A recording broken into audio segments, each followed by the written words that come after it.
Good evening, everyone. Myself, Dr. Prashant Gowda, Secretary, NNF Chapter, Karnataka. We had a fabulous session on July 22nd on the first episode of Amplitude EEG and its clinical applications. So we are continuing the clinical applications and its usefulness beyond HIE. So today we have very interesting topics which will be covered. That is amplitude EEG in a preterm baby, and that happens to be most interesting and fascinating topic for our speaker Judy, and she's already warned us that she's going to get lost. We have to literally, she's going to get drowned. We have to pull her back up to the surface. And it's going to be, I have listened to Judy in our previous conferences. She's a wonderful speaker. Thank you, Judy, for making time in such a busy schedule. So we would like to thank GenWorks and Natus for all the supports and the machine what they provided for today's session. So on behalf of NNF Karnataka chapter, from our president, vice president, and the entire team of NNF Karnataka, we would like to give a warm welcome. Over to you, Judy. Thank you so much for that very warm welcome. And correct, it is my passion of interest, not even just AEEG in the preterm, but the preterm brain and the development of the brain and the neuroprotection that we can actually offer these infants. So yes, this is the second part of the series that we're running. Last week, for those of you who joined us, we gave a very good overview of AEEG as an application at the bedside, the benefits that continuous monitoring can bring us, and we gave a detailed view on how to interpret traces. So to start with, I will actually just recap on that. So remember that when we're interpreting the AEEG trace, there are basically 5 background patterns that we see. That's the continuous normal voltage, discontinuous normal voltage, burst suppression, low voltage, and the isoelectric trace. And then, of course, we have the seizure pattern. So that's just a basic recap for everybody on the background patterns that we have when we monitor infants with AEEG. And we talked a lot more last week about interpreting those traces really in the context of the full-term babies. So I'm now going to move into the context in the preterm baby. So again, we're going to launch some interactive polling sessions for you during this event.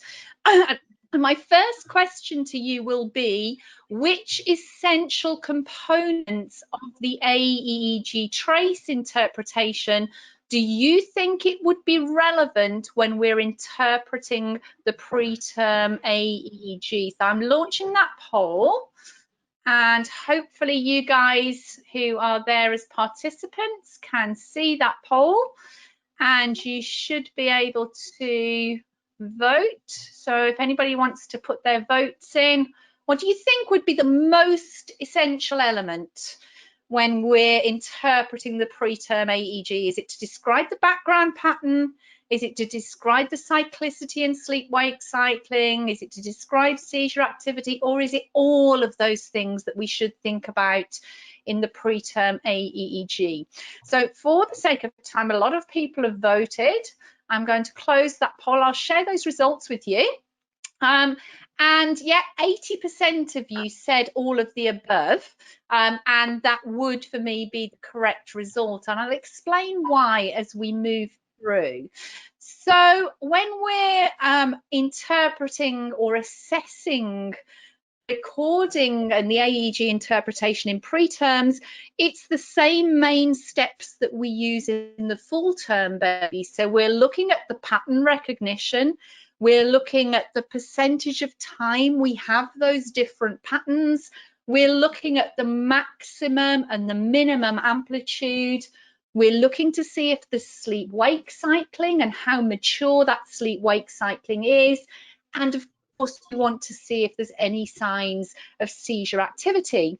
And the evidence behind the background patterns in the preterm infant really comes originally from the work done by Professor Lena Hellstrom-Vestas and her colleagues, superb paper that was published in Neo Reviews back in 2006. And here, as you can see on this table, they actually looked at infants at different gestational ages, and they looked at the dominating background pattern, whether there was sleep-wake cycling and if that was imminent or immature, or whether it was developed. Then they looked at what the minimum and maximum amplitudes in microvoltage would be in these infants, as well as how many bursts per hour we should expect. And this table kind of signifies at that point what we believe to be normal for these babies and these preterm babies. So bearing that in mind, I have another poll question for you, which is, which of these is considered to be the dominating background pattern in a preterm infant? So let me just, sorry, I just have to go to the next poll. Sorry, just bear with me. Right, so which one of these would you consider to be the dominating background pattern in a preterm infant? So what's there most of the time? We see other patterns, but what would be the dominating pattern in a preterm infant? So again, you can see quite a few people voting. I'll give you a few more seconds just to make an educated guess if you don't know, and then we'll give you the answer. So let's close that poll and I can share the results with you. So actually 12% of you thought the dominating pattern would be continuous. 52% of you said discontinuous normal voltage, a few said burst suppression, a few low voltage, and a few flat trace. Well, I will actually give you the answer to that. So actually the dominating background pattern most of the time for normality in a preterm infant is discontinuous, and it's got features that would have periods of high voltage activity, it would have some bursts, it would have also some periods of low amplitude, but in general the dominating pattern is discontinuous. But this pattern evolves as the infant matures, and this was a very nice paper published a long time ago now, and I look back, it's actually published as I started in neonatology 30 years ago, and the graphics on this show normal trace at different gestational ages. So on the left hand side here we see recordings from extremely preterm infants at 24 to 26 weeks gestational. So you see there a 24-weeker at the top, 25 weeks, 26 weeks. That looks a very normal pattern. There is some rudimentary or immature sleep-wake cycling that we see with that wavy pattern at the bottom, but it's mainly discontinuous. That lower margin is below 5 microvolts. But that is what we would expect to see as a normal pattern. And then as these babies mature, the background pattern becomes increasingly continuous. And that's actually best seen in the lower border of the trace, which gradually starts to increase in its amplitude from the kind of 2 to 3 microvolts you see in the extremely preterm to over 5 microvolts, 5 to 7 microvolts, probably in that sort of 33-weeker there. So we can see also that as these babies develop and mature, we get these quiet sleep states as well. So that sleep-wake cycling is really maturing, and it becomes very evident by the time the babies reach approximately 35 weeks gestation. So this is kind of normality for the preterm infant. We see this brain evolve and develop. So let's think about why. Why does this happen? What's happening with that preterm brain? And let's think about what's normal and what's not normal for a preterm baby. Well, if we think about a preterm baby, actually extrauterine life is not normal. They shouldn't be extra utero. They should still be in utero, where they've got really good placental transfer, they've got acoustic dampening, light protection, they're in this beautiful fluid environment, it's warm and it's moist for them, and they're close to their mother. And that is what nature intended for 40 weeks of pregnancy. That is normal. Yeah. So when we think about the preterm baby, what they are exposed to ex utero is really abnormal, because now they're having assisted ventilation, they've got lines in, we have to give them nutrients, they're at risk of infection, and they're really exposed to all the light and the noise and the pain and the whole stressful experience of the NICU, and we separate them from their mothers. So actually extrauterine life is not normal for these preterm babies. So we want to try and think about what we can do to support them, and think about what's going on with these babies' brains. So while we've got this baby in the NICU, what is actually happening in the background? Well, let's think about brain development. Think about the anatomy, physiology, and embryological development of the brain. So if we think of a baby at 24 weeks, this is probably what their brain looks like. It's very small, it's not so heavy, it's got very little gyral formation, gyral folding within it. And as this baby develops, so the brain grows and folds and develops structurally until we get to the brain that we expect the baby to be born with at 40 weeks gestation. So you can see graphically here, there's a lot of very complex things going on with this brain throughout pregnancy. And if the baby's born early, this brain has got to develop in our NICU environment. It's got to develop in an environment that is not the expected environment for brain development, where we're nurtured and we're quiet and it's dark and we're close to mother, etc. So again, if you look at this depicted in scans, you can clearly see here all the way through from 23 weeks gestation through to term. We see how this brain grows and we see how it develops, okay? But it's not just about structure. Clearly as well inside we've got all of the firing and wiring and everything that makes up this baby's brain. So I have another poll question for you guys, which is, do you think brain development is a linear process? Do you think it just all happens in one linear line? So either yes, it is, no, it isn't, or you're unsure. It's just growing in a linear fashion, or does something happen differently at different points in gestation? So think back to your embryology lessons and let's see what people said. So I'm going to share the results with everybody. And in fact, 71% said no, and 21% of you said yes, 8% of you are unsure, and that's absolutely fine. So let's give you the answer to the question. So actually, brain development is not a linear process. And the kind of critical development changes that occur in these very last gestation weeks we really underappreciate that it's actually between 34 and 40 weeks of gestation. A lot of things happen. So the brain weight at 34 weeks gestation is actually only 65% of that of the full-term brain. So in the last 6 weeks of gestation, that brain is growing, the weight of the brain is growing by 35%. And also at 34 weeks, the kind of brain, the gyral and the sulcal formation, it's really incomplete.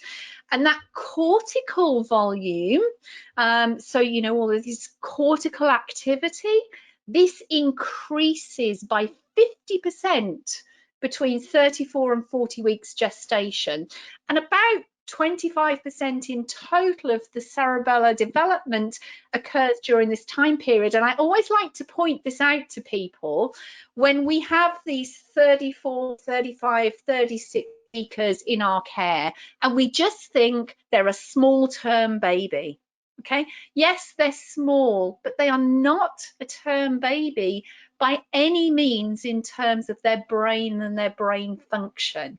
And they're still an at-risk group when we think about the infants who may have neurodevelopmental challenges. So again, in this late preterm infant, this period between 34 and 40 weeks gestation, it's critical because this relative percentage of both the grey matter and the myelinated white matter to total brain volume really increases exponentially. Okay, so again, I want to ask a question of you guys, which is, which of these factors do you think influences how the brain develops? So how do you think, what influence do you think happens? Is it just a genetically predetermined process? Is it the endogenous stimulation? Is it the exogenous stimulation? Or is it all of the above? What do you think influences how the brain develops? So let's see what people have voted for. So I'll share the results. So 96% of you guys think that all of these factors influence how the brain develops. So again, let's give you the answer. And in fact, yeah, 96% of you really are correct. Hopefully the slide's coming up. There we go. So 96% of you really are correct. There's lots of factors to how our brains develop. It is partly a genetically predetermined process. My husband always says he blames my mother and father for who I am and the person I am because of the genetic pre-makeup that I inherit from them. But it's partly to do with endogenous stimulation. But we must remember is that a lot of it to do is exogenous stimulation. So all of this external stimulation actually affects the firing and the wiring of the brain, and our brain is developed really based on experience. And there's work done that really shows that the impact of early experience can have effects on our brain development and particularly on our personalities and who we actually are. Now, it's not just about the physical makeup. As I said, it's also about the neurons, and there's also always the debate out there. So is it nature or is it nurture who makes us what we are? What's actually influencing our brain development and our brain pathology? So we know that, you know, continuously our neurons are migrating and reorientating, but in the first month of life, there's a huge amount going on in the brain. In the first month of life, the number of synapses will actually increase 20-fold to like 100 trillion. And there's really not enough genetic material to specify so many connections. What we know is that the impact of experiences is critical. Experiences either strengthen or weaken synapses. Experiences strengthen or weaken brain architecture. So it's important that the experiences we offer our infants in the NICU are very, very positive. And it is a lot, this impacts this neuronal migration and an organisation that's happening continuously within these infants' brains. And you can see at the bottom here, these neurons from 26 weeks compared to the infant at 38 weeks are far less organised and connected at 26 weeks as they are to 38 weeks. And if we again think about the critical phases of brain development, we can see that this migration and organisation is happening anything between 3 months post-conceptionally up to post-birth. And then again, let's put that into context with the pictures, the graphics of the brain that we actually see. And we can see, therefore, that brain development is actually most active at 24 to 40 weeks of fetal development. It's the time and the opportunity that we in neonatology can influence positively this brain development, and we can provide the right environments for these babies to actually grow and nurture in. So I want to ask you a question based on this slide. So let's see what we said. So let me ask the question of you. At which part of fetal development does neuronal organization take place? So I'm going to launch the poll and let's see. So neuronal organization, so not the migration of the neurons, but the organization and connection of these neurons. When is this actually taking place mainly? So again, I'm going to close the poll for the sake of time and share the results. And actually, if we think back to that slide we just showed, it is 6 months to post-birth when most of the organisation is actually taking place. So half of you really got that correct, so well done. So let's think about the maturation of the infant's brain, and let's put it in context again with the AEEG. So some maturational features are normal at some gestational ages, but they're abnormal if they're present at different stages. And what we do know, as we mentioned earlier, about the preterm AEEG is it becomes more continuous as the babies mature. And as the babies mature, those interburst intervals become shorter. But as well as the actual pattern and the continuity, the sleep-wake cycling matures also. And you remember we said, if those of you who joined us last week, that the sleep-wake cycle appears as this kind of sinusoidal pattern with varying bandwidth and continuity, and we see it much more discontinuous during quiet sleep than during wakefulness and active sleep, and it really is represented by the kind of the broader tracing with a lower minimum amplitude. And it is normal to see sleep-wake cycling in preterm infant, and we can actually see sleep-wake cycling very well in healthy infants from 23 weeks gestation onwards. If we don't see sleep-wake cycling in these preterm infants, then that is abnormal. So we know that getting sleep as a preterm is very important. This was a very nice study that was done by the group from Utrecht in the Netherlands, headed up by them. And they looked at these infants, they looked at their sleep state transitions. So were they transitioning smoothly between alert and quiet sleep? And they were looking at interactions also where babies may have been in a quiet sleep state, but were suddenly interrupted and woken for something, a procedure, a caregiving activity, whatever it was. So again, they looked and they said that these infants whose sleep state transitions, they were mainly characterized again by shifts between quiet sleep and wakefulness, exhibited the best development, including greater neonatal neuromaturation, less negative emotionality, better cognitive development, and better verbal, symbolic, and executive competencies at 5 years.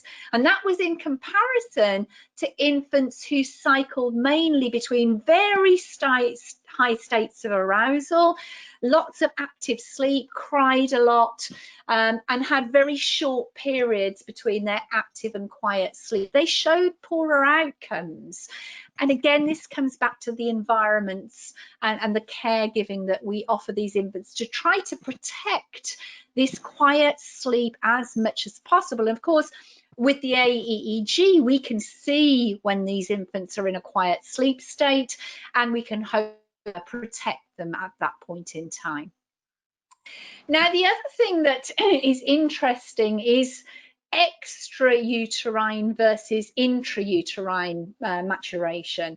And what we see from looking at serial AEEGs of preterm babies at different gestations through their course is that the background activity, it seems to increase, and it becomes more continuous very quickly during the first days of life. And actually the maturation of the AEEG background is described as accelerated. They mature much more quickly than infants at equivalent post-conceptional ages who are born later.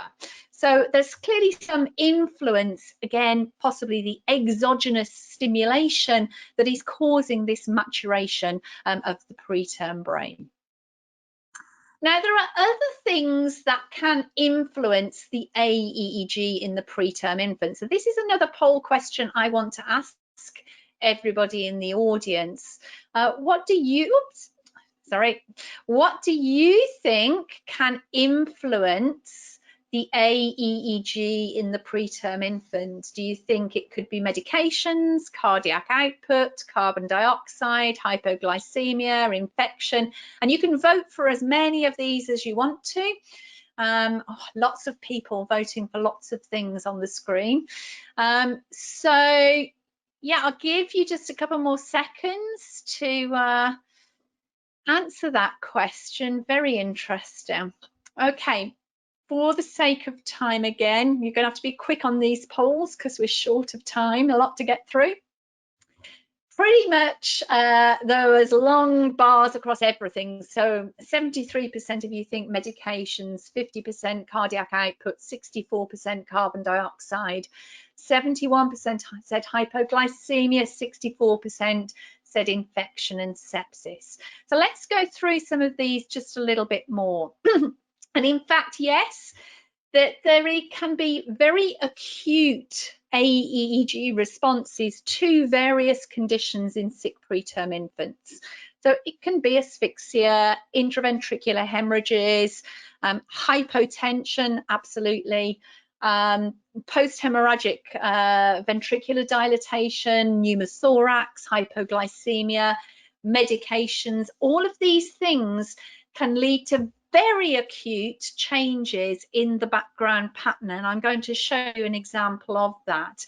So it really leads to increased discontinuity, electrical inactivity, we lose the sleep-wake cycling, and again, sometimes these infants have seizures.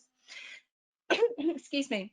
Again, there's a lot of work out there. I mean, you can go and do literature searches on all of the effects on the AEEG in preterm infants, and to try to summarize it quickly here, we know that medications can have an effect. So definitely surfactant, diazepam, morphine, all of these things, phenobarbital, can have an effect in depressing the background pattern. Artifacts, just the same as in a full-term baby, muscle activity, electrode positioning can have an effect on the AEEG. Cerebral blood flow can have an effect on the AEEG. Cardiac output, again, can have an effect on the AEEG. Carbon dioxide levels absolutely can have an effect on the AEEG. Hypoglycemia, all of these things can have an effect on the preterm AEEG.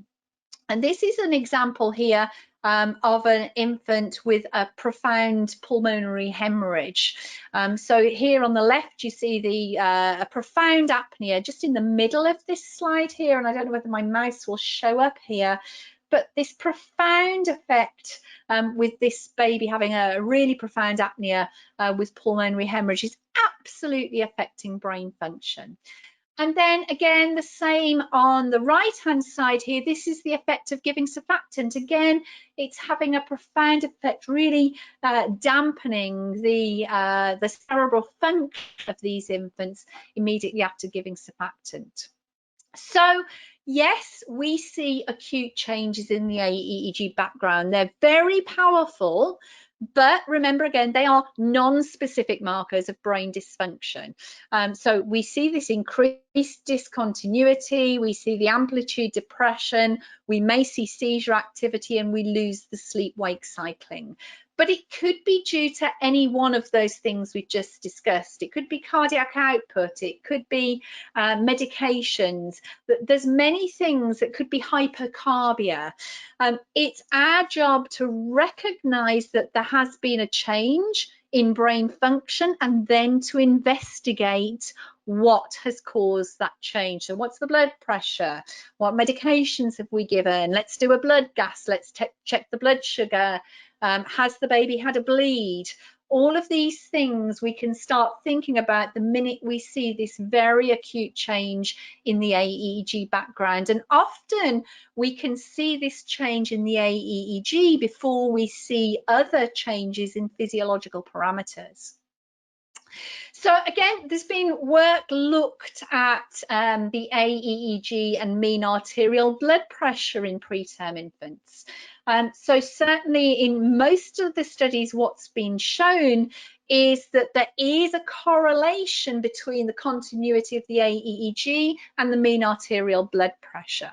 And that several studies have shown that the AEEG and the cerebral function improves when we improve the hypotension. So when we relieve the hypotension situation, the background pattern in these babies improves and normalizes if there's no other effects that are causing it. Now, when we think about scoring the AEEG in a preterm baby, there is a scoring method called Bergerav scoring. This is basically measuring brain maturation in preterm infants. So when they analysed 4 component variables, they found that the most sensitive indicators of central nervous system maturity were the presence of a cycling pattern, the continuity of the pattern, and the bandwidth of the cerebral function monitor recording. So they proposed this scoring system, and it is a valuable tool to be able to quantify changes in cerebral function monitoring more objectively, specifically in this preterm infant group. And I would highly recommend anybody who has never looked at Bergerav scoring to pull this paper and to look at this scoring system. So basically what they do is they give a score from 0 through to 5 based on continuity, cycling, the amplitude of the lower border, and the bandwidth span and amplitude of that lower border also. And dependent on the score, depends whether that is a normal background pattern for that infant at that gestation in time. So that's one reference I would highly recommend. It's published in the Journal of Pediatrics. I would highly recommend people to source and to read. There are many other studies and things done looking at reference values for AEEG activity in preterm infants. And this is a very nice study that was published by the group from Austria, from Vienna, headed up by Monika Olishar and Katrin Klebermas. So they tried to determine reference values for AEEG activity in infants of less than 30 weeks gestation. So they took a large group of clinically stable, neurologically normal preterm infants, and they studied them and they looked at the normal patterns that these babies exhibited in their AEEG.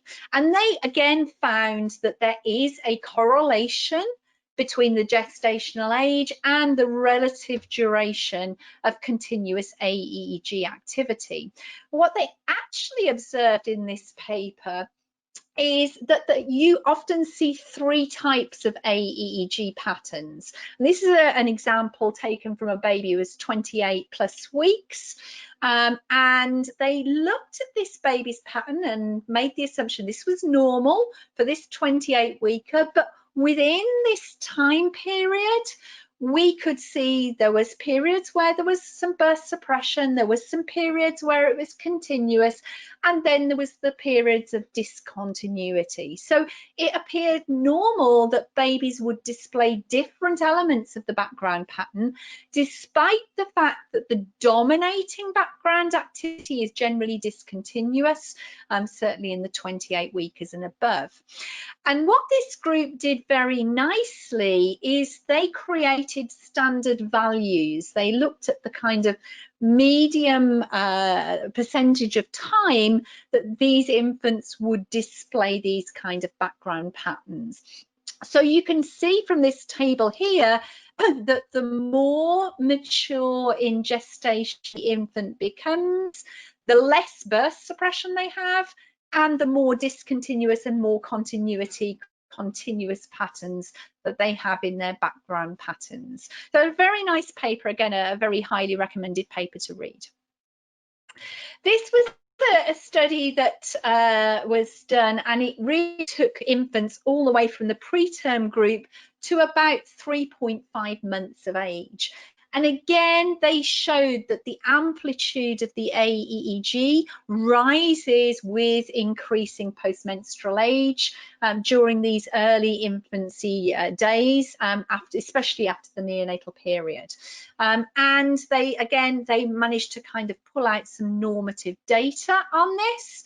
And basically, again, as you see, as these infants increase, then we see changes in the upper margin, and we see changes that lower margin amplitude increases up as well, and that would be normal. So it's again nice to have some reference values for those infants who are perhaps a little bit older also.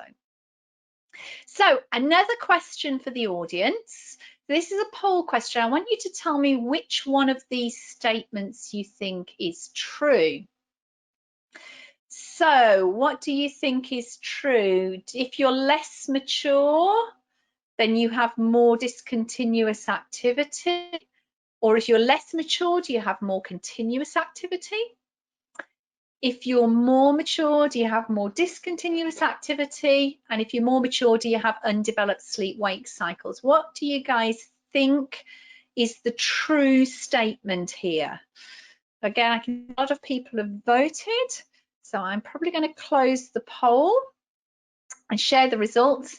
And absolutely 76% of you think that if you are less mature, you have more discontinuous activity.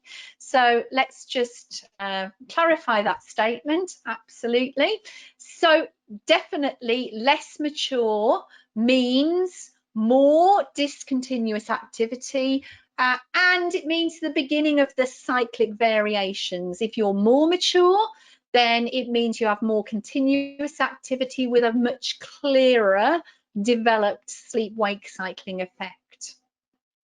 So let's go on and talk about the value of AEEG. And one of the biggest values of AEEG in the preterms is the thoughts on prognosis of these infants.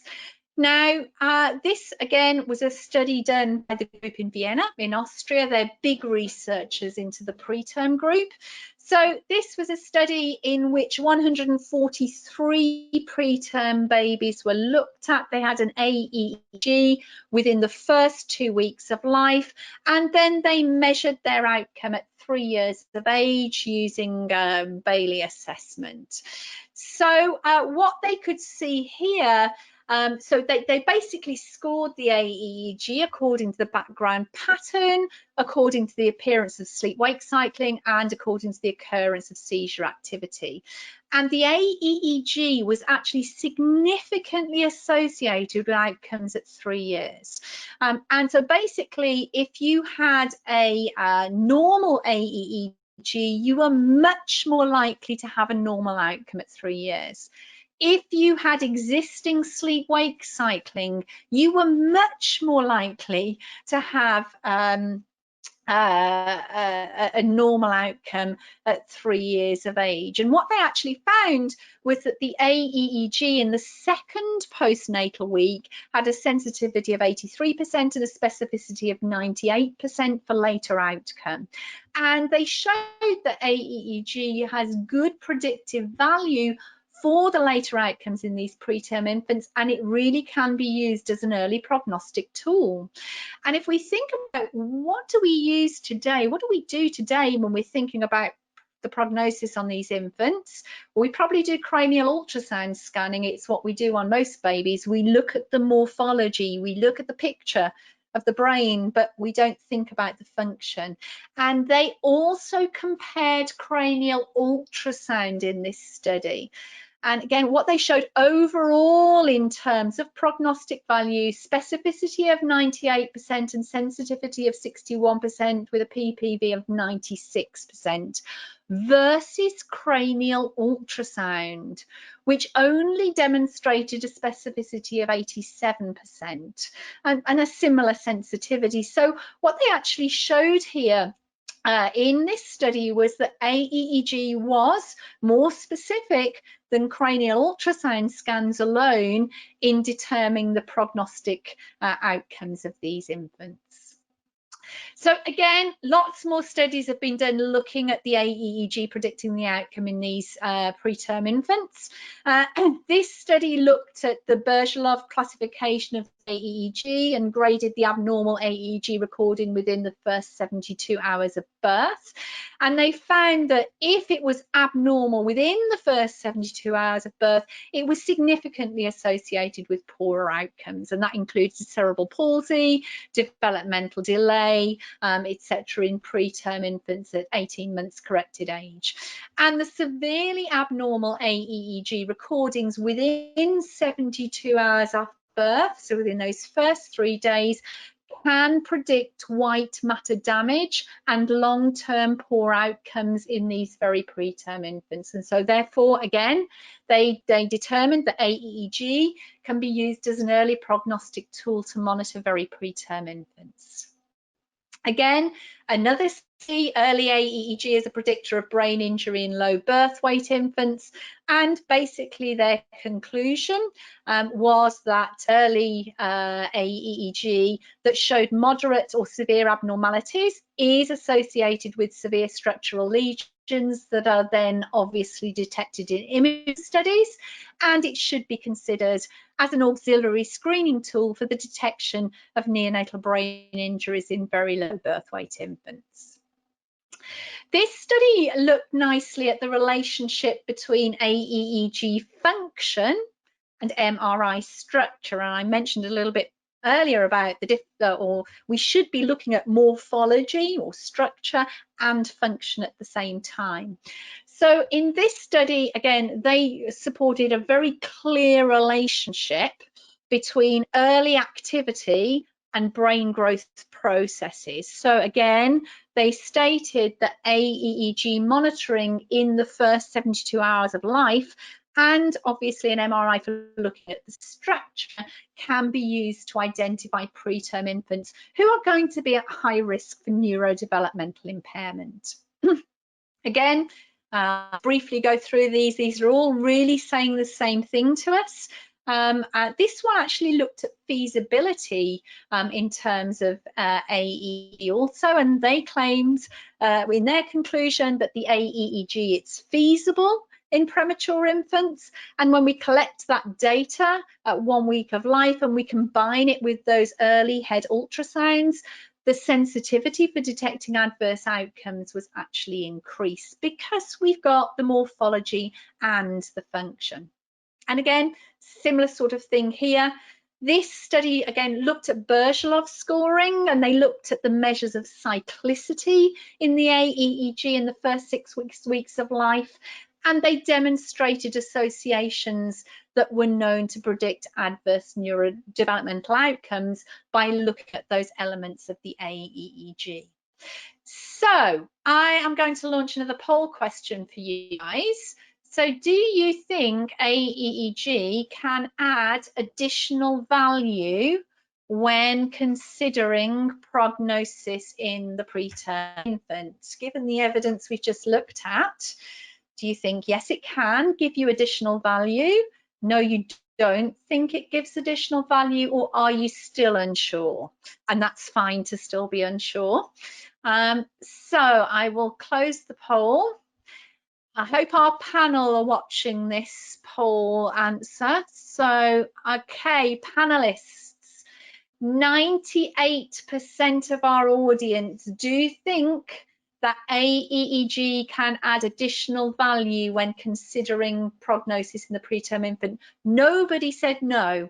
Everybody, you're either unsure, and that's 2% of you, and that's fine, or 98% of people think it can add additional value, and that's really great news that you think that. I also think that. Okay, so I am going to move on and talk a little bit more about other conditions. So let's think about AEEG when we're thinking about the intraventricular hemorrhages. So we know with an IVH, the AEEG background absolutely becomes more discontinuous. So if you see that background pattern becoming more discontinuous in those first days of life, that may be an infant who's developing an intraventricular hemorrhage. And the degree of depression that we see on the AEEG correlates with the degree of intraventricular hemorrhage also. We mentioned earlier about white matter injury. There's a couple of studies, or more than a couple, of several studies looking at AEEG and white matter injury. And again, we know that during the first days of life, the AEEG shows an association between the development of cerebral echo densities if we have that early amplitude depression and the presence of seizure activity, especially if it's subclinical seizure activity. That was a paper written by, again, the group from Sweden, headed up by Professor Hellström Vestas. The group headed up by Song et al, and they're from China. They did a study, and they took 63 preterm infants of less than 32 weeks gestational age, and they had AEEG within the first 72 hours after birth. And again, the AEEG degree showed significantly positive correlations with both white matter injury and poor neurodevelopmental prognosis. So again, they concluded in that study that abnormal AEEG of the preterm infant within 72 hours after birth may imply white matter injury and predict poor neurodevelopmental prognosis. Now, this is a case study. This is an infant with a post-hemorrhagic ventricular dilatation. So this is a 28-weeker intrauterine growth retardation, born with APGARs of 1, 7, and 8, was 846 grams. And on day 2 of life, they noted intraventricular hemorrhage, a grade 3 on the right, 3+ on the left. And on day 5 of life, they noticed the beginnings of ventricular dilatation, but they had the AEEG on this baby, and at this point in time, the AEEG was almost age appropriate. It was pretty normal for a 28-weeker. So despite the ventricular dilatation, this baby's brain function was normal. There was not affecting function, good cortical activity at this point. Now, they carried on monitoring and they carried on scanning. And at day 20 of life, and what's really interesting about this case, and I will share this with you, is they had done a cranial ultrasound scan almost at the beginning of the AEEG trace that you see here, okay? And it was actually unchanged, really. It was not too much significantly different, and the AEEG was normal. They then noticed this absolute acute change in the background pattern, and they did the usual: check mean arterial blood pressure, check the blood gas, check for hyperglycemia, all of the other things that we know can make this acute change in the background pattern, and everything else was okay. So they did another ultrasound scan, and they found, significant change actually at this point in the ultrasound scan. And this baby actually went on 6 hours later to start having seizures. So the point about this this case really is going back to what I said earlier about morphology and function. I mean, you have to beg the question, is this the future for thinking about post-hemorrhagic ventricular dilatation? Because we can see the dilated ventricles, we can measure the dilated ventricles. It's a question maybe for the panel at the end, that is this something that we can think about as an adjunct in our management of these infants with hemorrhagic ventricular dilatation? Because if we have a picture, the morphology like we have here on the left, but we have normal background pattern function, normal cortical function, is that the right time to intervene? Whereas if you look at the AEEG trace on the bottom, this is clearly abnormal. This is very depressed with lots of seizure activity. That baby absolutely needs intervention because that ventricular dilatation is absolutely having an effect. Okay, I'm going to move on then and talk about medications. I'm going to ask you a question about medication. So it's another poll question for the audience. It's to make sure that you're all still awake and you're not having your own sleep-wake cycle right now. So medications, what effect do you think methylxanthines will have on the sleep-wake cycling of a preterm infant? Do you think it'll have no effect? Do you think it will decrease cyclicity, making the sleep-wake cycling less prominent?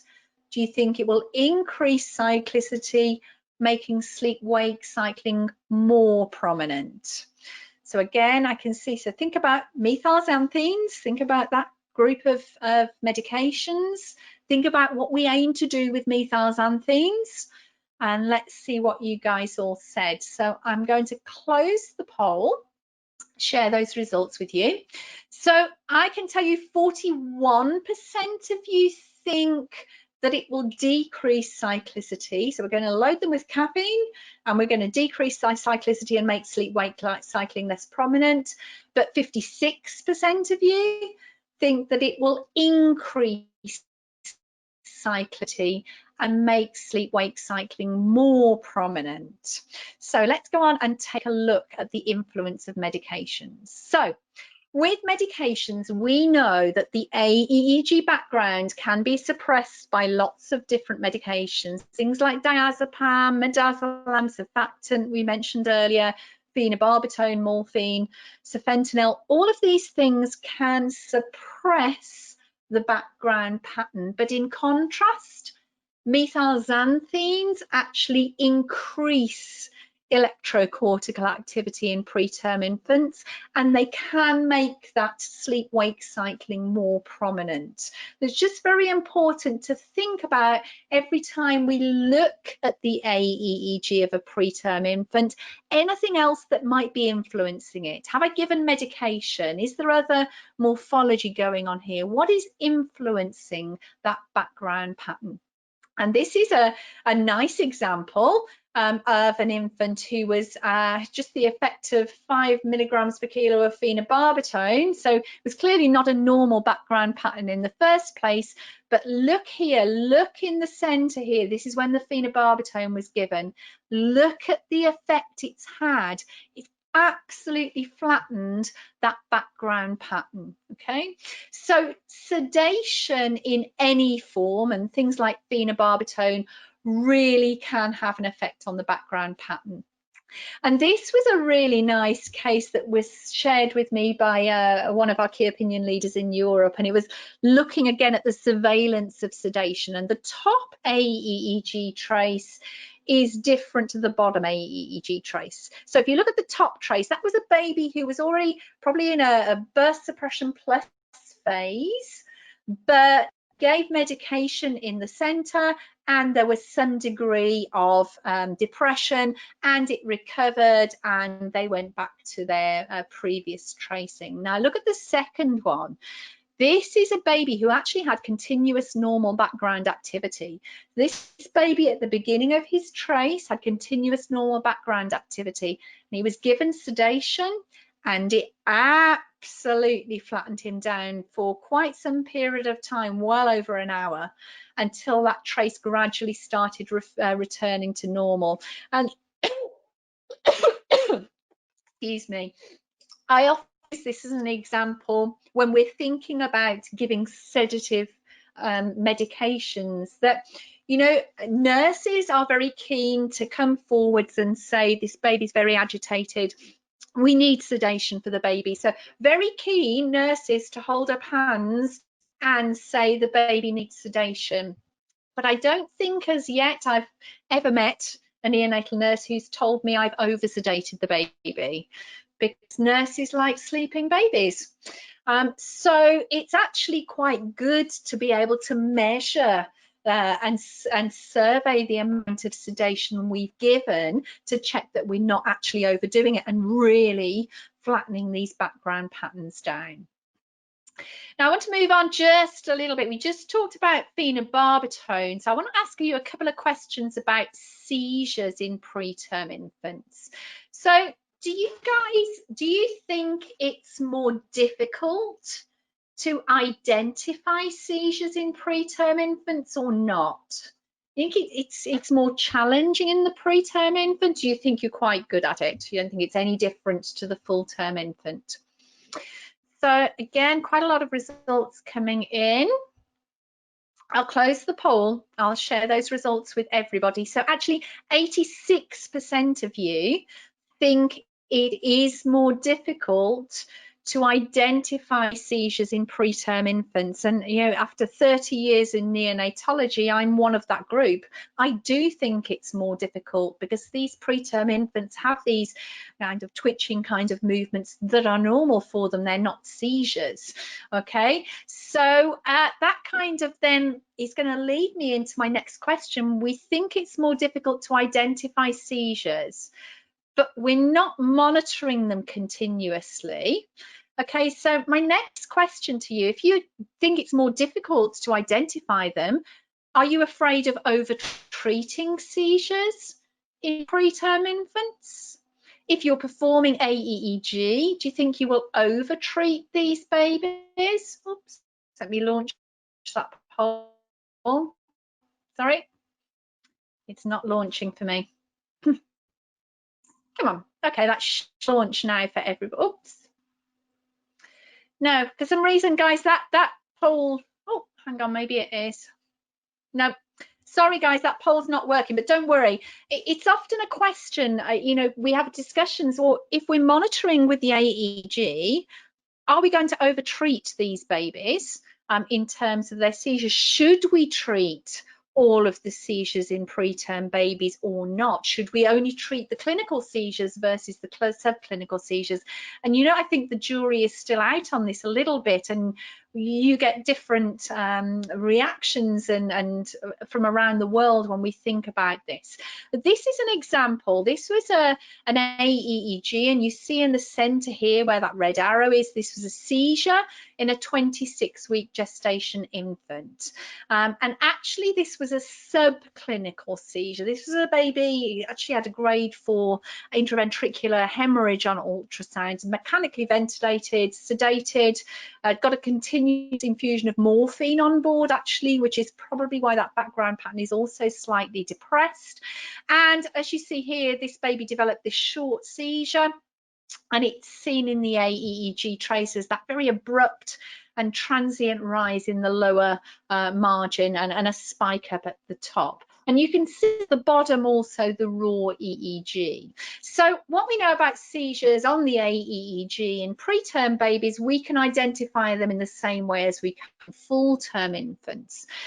And we also know, and this is important, that epileptic seizure activity, often without clinical symptoms, and I mentioned this earlier, they're often subclinical, is very common in the AEEG during the development of intracerebral hemorrhages. And again, as I just mentioned, epileptic seizure activity in the preterm infant is often more difficult to assess. We rarely see status epilepticus. It's not never there, but we rarely see status epilepticus in the preterm infant. But we see these kind of seizure activities, I say, often without clinical symptoms, and often as these babies may be developing hemorrhages. This actually slide in the wrong place. It should have been with the methylxanthine, and I apologise for that. Again, this was a nice study that looked at the effects of postnatal agent aminophylline on the maturation of the AEEG. So, you know, we know we give methylxanthines routinely to avoid apnea of prematurity. So it was a small study group. It was 19 preterm infants between 23 and 30 weeks. And they had an AEEG recording done 1 hour before to 1 hour after the administration of the methylxanthines. And they saw the amplitude in the AEEG rising. So again, they concluded that methylxanthines increases cerebral cortical activity in preterm infants, and it makes the sleep-wake cycling more prominent. Okay, so I'm going to share with you a case study that was actually shared with us.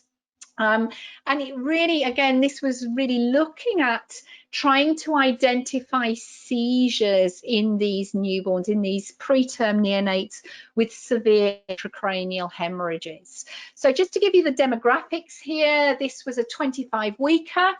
This was a baby who was actually an ex utero transfer from an outside hospital. Mother was gravida 1, para 0. Maternal history was significant for gestational diabetes, hypothyroidism, E. coli, Klebsiella UTIs. She had polycystic ovary syndrome and prolonged rupture of membranes. So clearly this baby has not had the best start.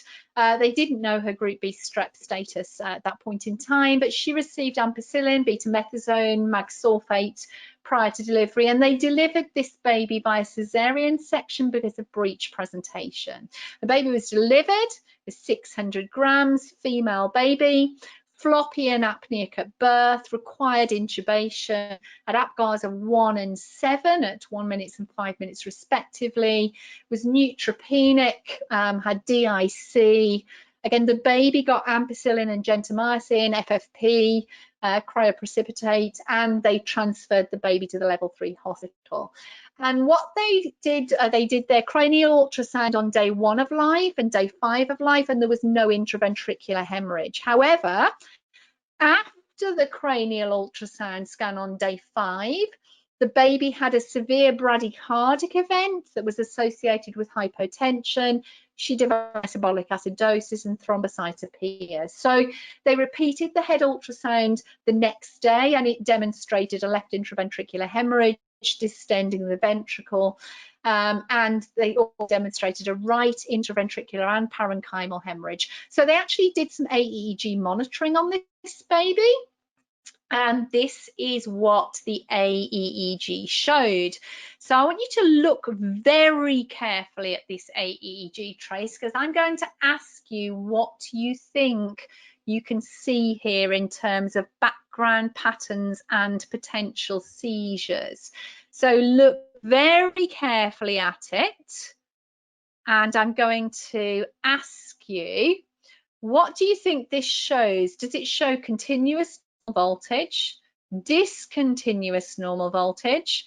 Does it show elements more of burst suppression with seizure activity? Does it show burst suppression alone or continuous low voltage? So let me launch that poll for you guys to be able to vote on. Hope this one works. Nope. The polling has decided. Oh, there we go. Let's try that. So the AEEG shows. What do you think the AEEG shows? Does it show continuous normal voltage, discontinuous, burst suppression with seizure activity, burst suppression alone, or continuous low voltage? So very interesting. I'm going to, again, we're getting short on time, so I'm going to close the poll. And I'm going to tell you, you guys are good.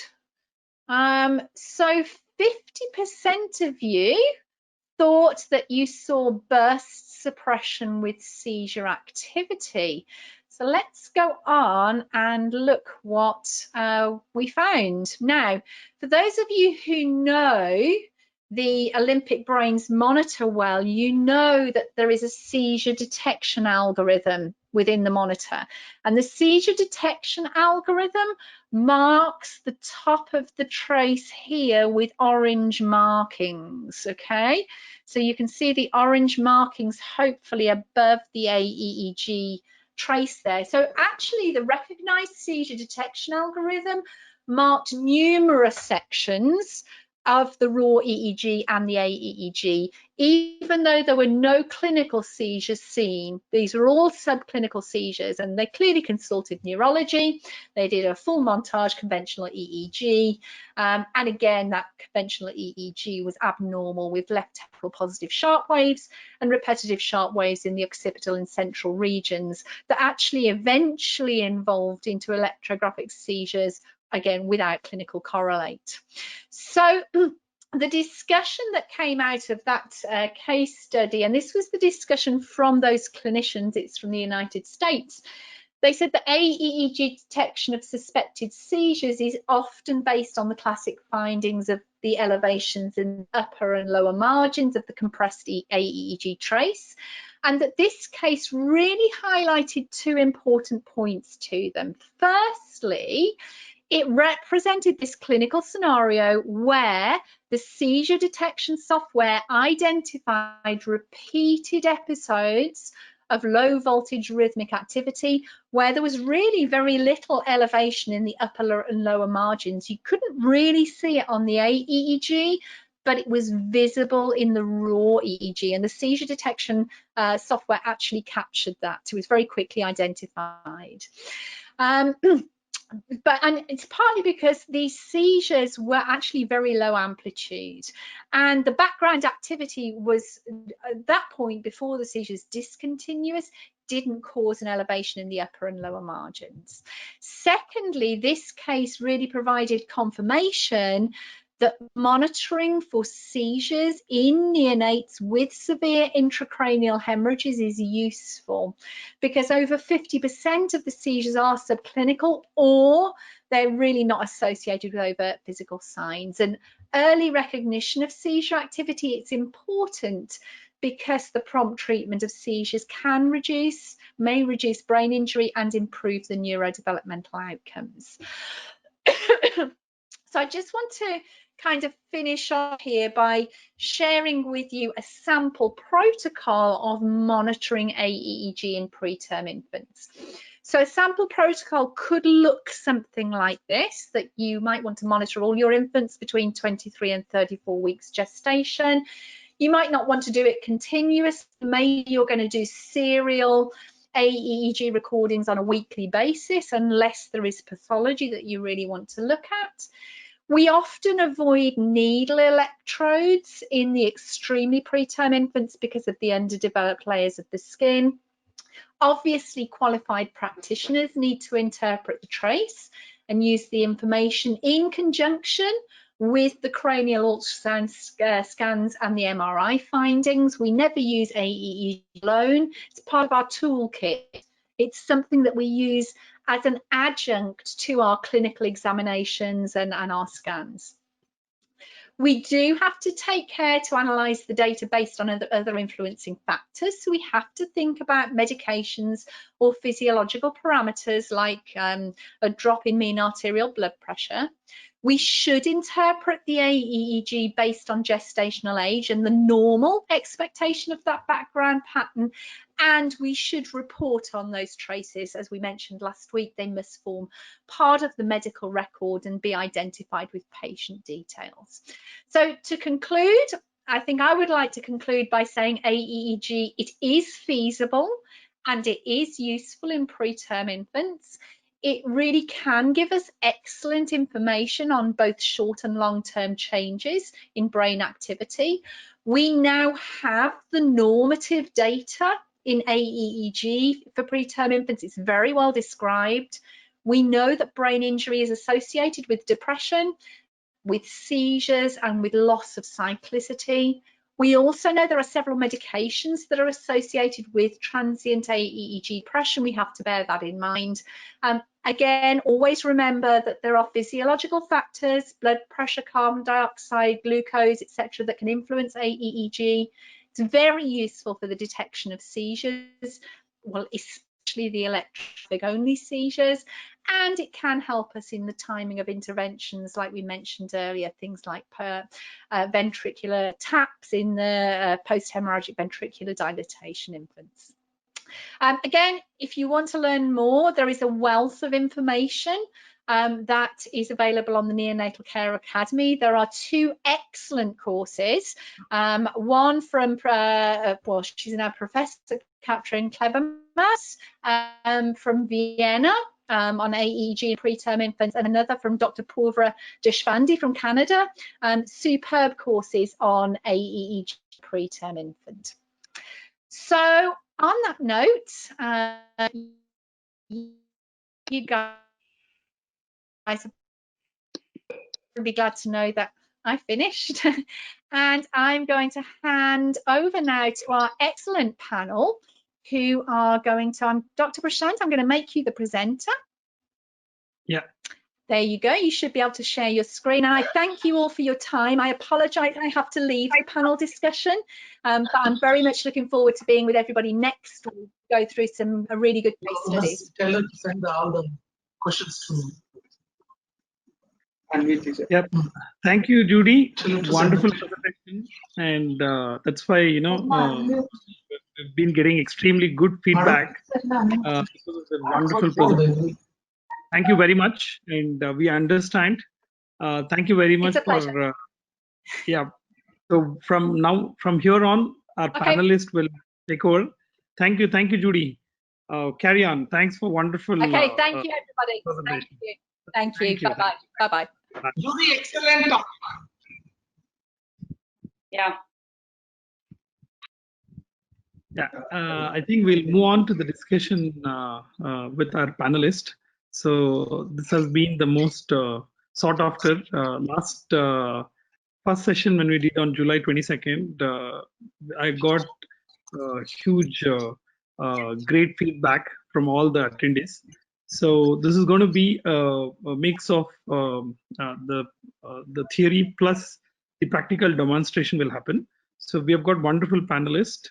We have Dr. Amit Mathur from USA, Dr. Monica from Dubai, Dr. Leslie, and Dr. Sidhu from India, and Dr. Jafar Khan from India. And Dr. Dinakar sir will be monitoring, will be showing the demonstrating the machines when the panelists are explaining and telling about the each and every features. So let us start the session. Panelists, are you ready? Yeah. Yeah. So here we go. Is my screen visible? First slide. Yeah. All right. So we'll move on to the first question. This is for Dr. Monica. Ma'am, this is about significance of documentation of ambiguity. Tell us about the there is a voice disturbance. I think we will do one thing.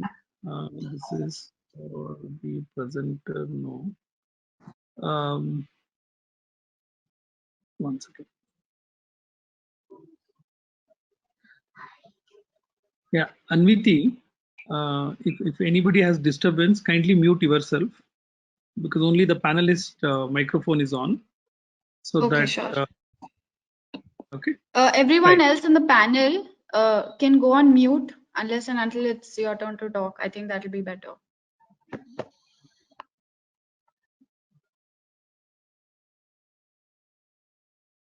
Yeah. Can I start, Prashant? Yeah, please start, ma'am. So I would say to everyone, it's an amazing kind of initiation, and we heard Judy, which was excellent kind of a talk, and I think none of us could think about, using this.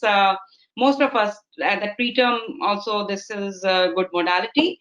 Thanks, Judy, for that.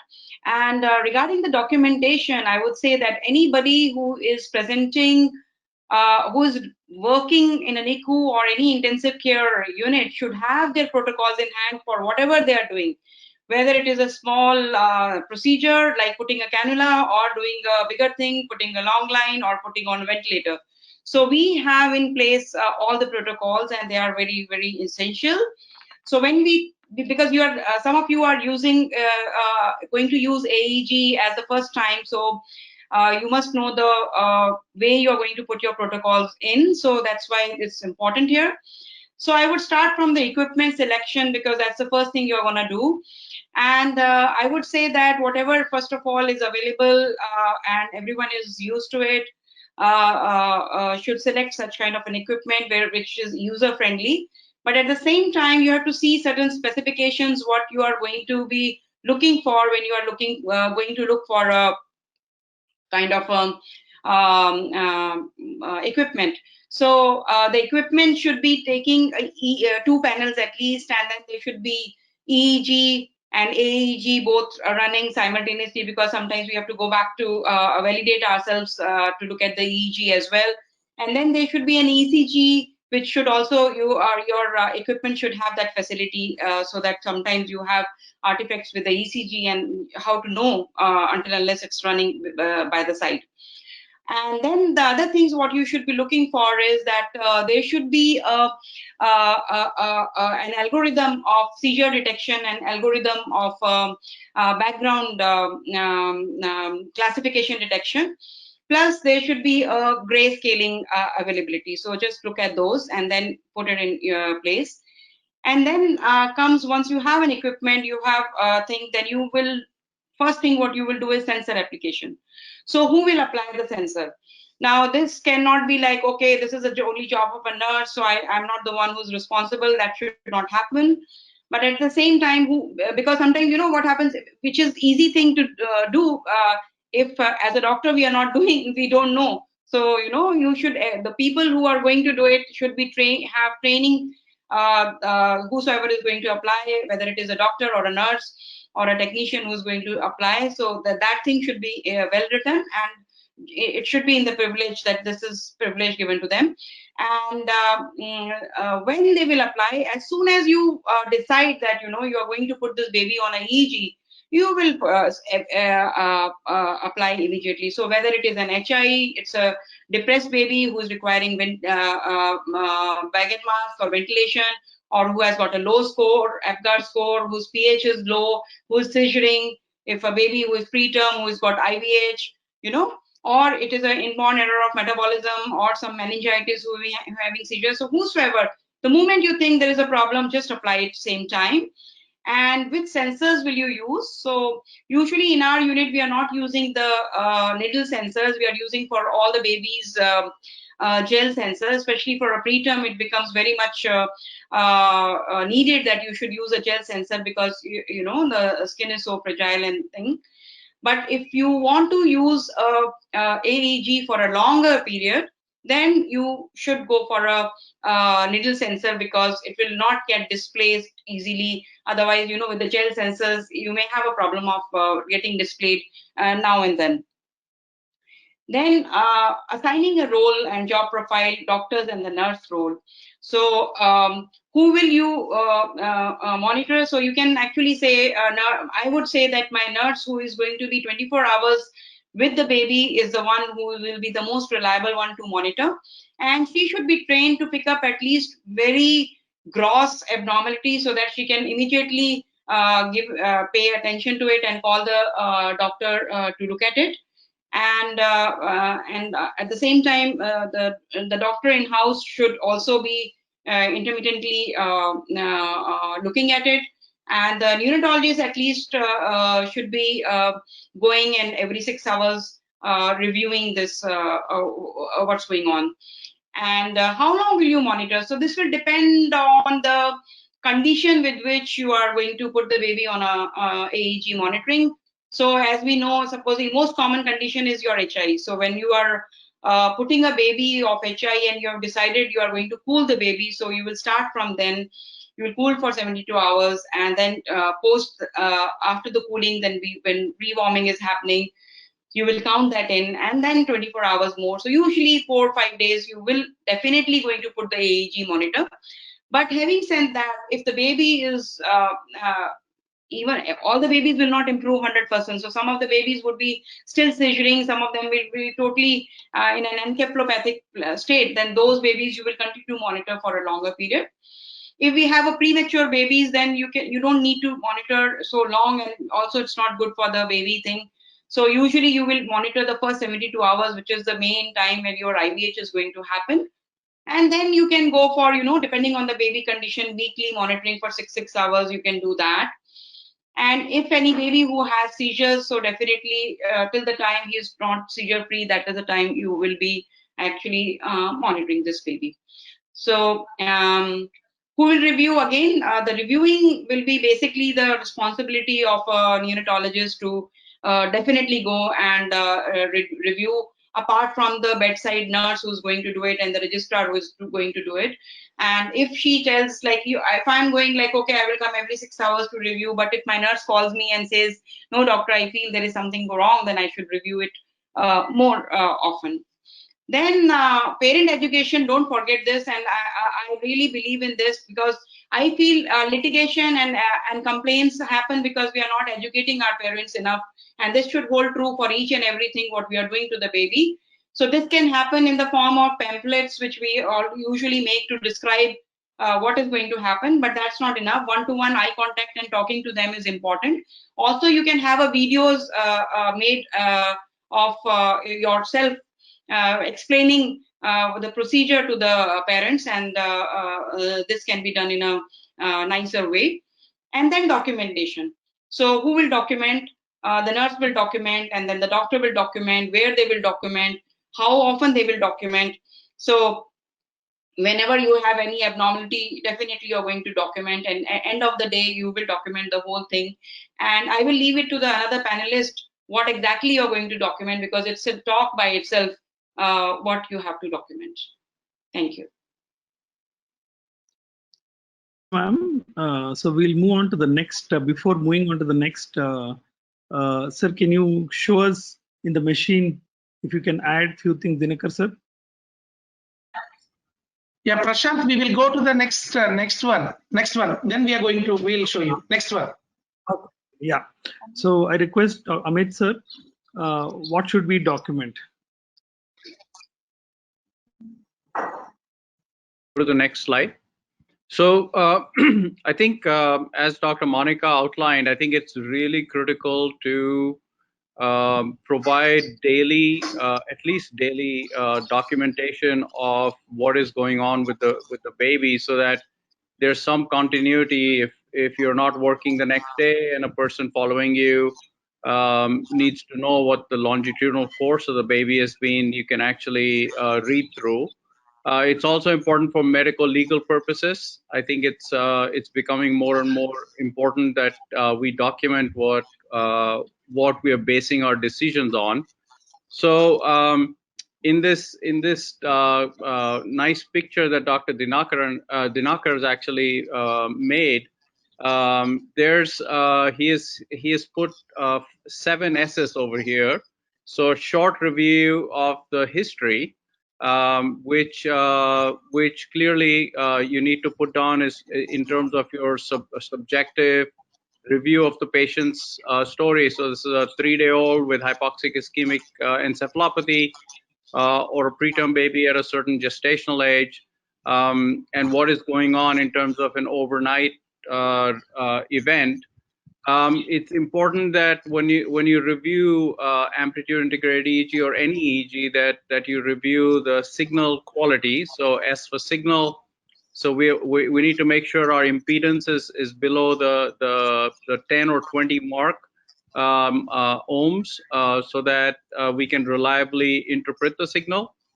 And then the background classification, the BPC pattern classification, and it's actually here in the lower right corner. I think Dr. Dinakar will show us how to assess impedance, which is visible on this right upper corner here. On the right lower corner is the background classification. So is this a continuous normal voltage or a discontinuous normal voltage? Again, you can base that on the basis of your voltage criteria for your lower margin and your upper margin. Is this burst suppression where you have very little activity, both your upper and lower margins are below 5, and there's little variability of your lower margin? Or do you have a continuous norm or a low voltage trace where there is low level of activity, or whether it's an isoelectric or flat trace? Again, these are the predominant pattern over the last 24 hours. If you're doing this once a day documentation, I think is important. If there's any changes based off time, so if the baby was initially continuous with good cyclicity and at midnight suddenly develops a burst suppression pattern, then or seizures, then you can actually go back and time that in your documentation. And what is the stability and symmetry of the trace? Is the trace quality good? Is the signal symmetric? So on the left lower corner, you can see the two channels look very different in tracing, with very low voltage up on the top, on the left side, with the right side showing some variability with discontinuous pattern and some cyclicity. So you can actually interpret unilateral injury. So if a baby has, so there could be several causes of asymmetric traces. Are the leads not well applied? Is there a cephalohematoma on one side? Is there a subgaleal hemorrhage on one side? Or is there intracranial hemorrhage or stroke on one side? So I think asymmetric patterns will point you in a lot of different directions that you need to actually go through. Seizures are again important. I think those are the main things we document in terms of episodic events. So figuring out when seizures happen, when they start, how long they last, was any treatment given, and what was the response to treatment, I think are all important things that need to be documented. And then the last thing is sleep-wake cyclicity. And I think Judy emphasized this, and I think this is probably one of the most important signatures of a healthy brain is a cyclicity, is the ability to cycle.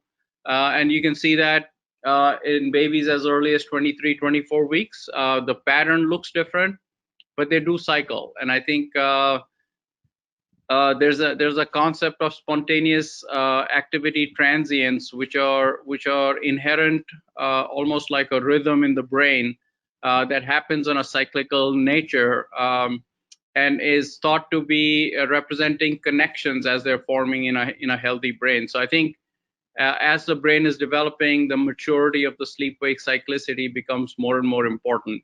So documenting that in your daily chart will give you a summary saying the baby's brain has been healthy over the last 24 hours.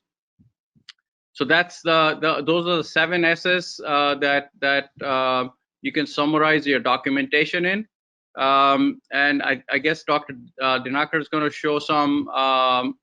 Is the demo going to happen now, Prashant, or later?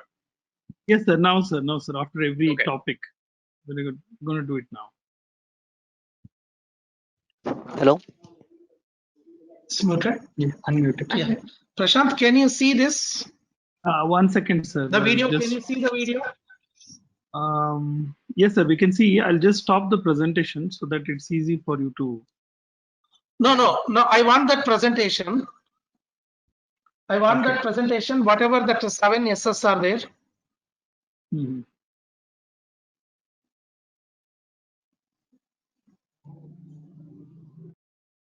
Yes, sir. Yes, sir. Prashant, you can I want the actually, presentation, Prashant. allow that capture. Then it will be Yes, ma'am. clearer. Yeah. Sorry. You can remove us. You can remove us, and only Dinakar, then they can see that more clearly, I feel, because it's in one corner. People won't be able to see what is showing. Yes, so everyone can switch their webcams off for now, except Dr. Dinakar.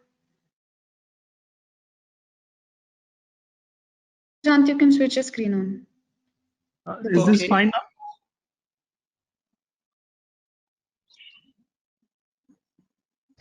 Yeah. See, you people can see here. So I'm going to see this one.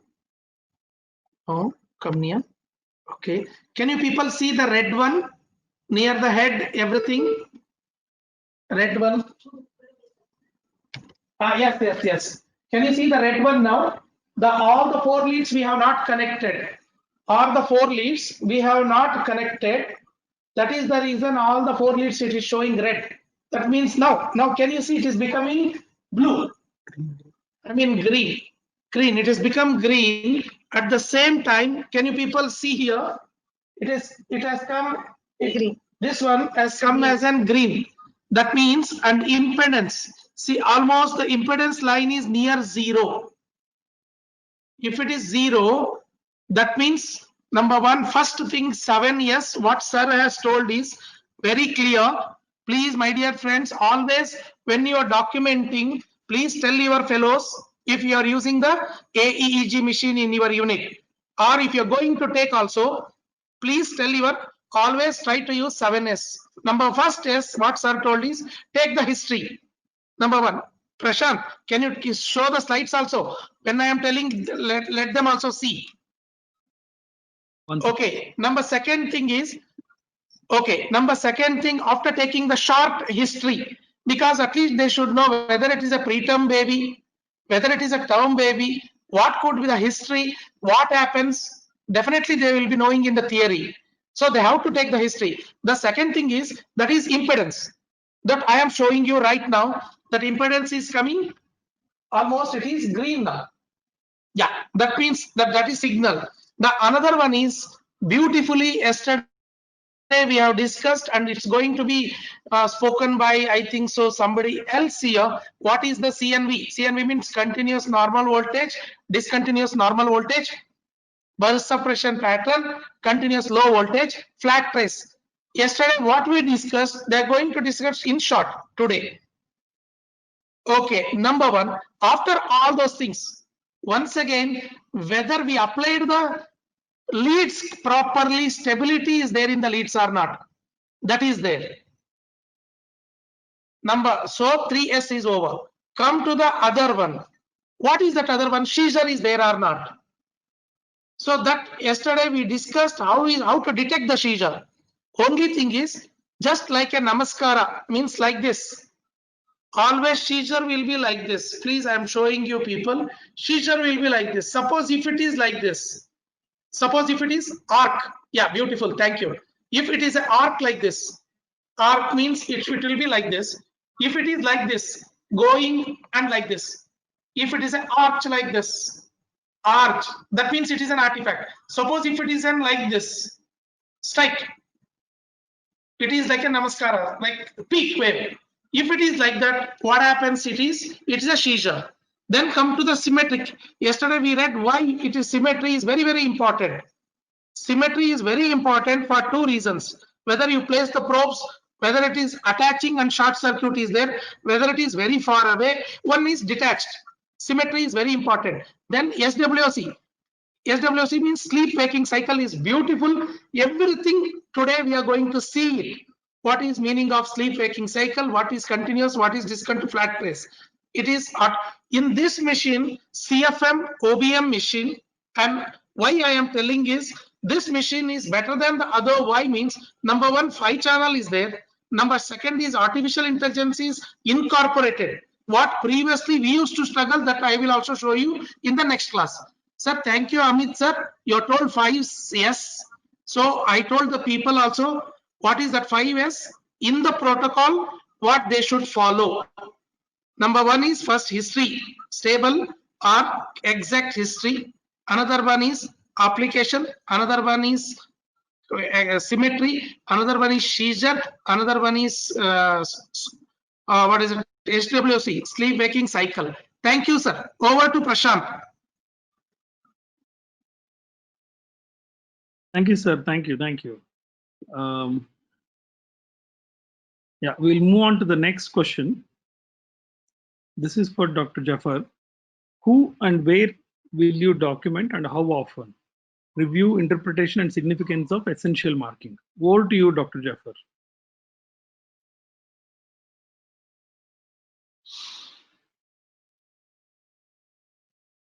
One second.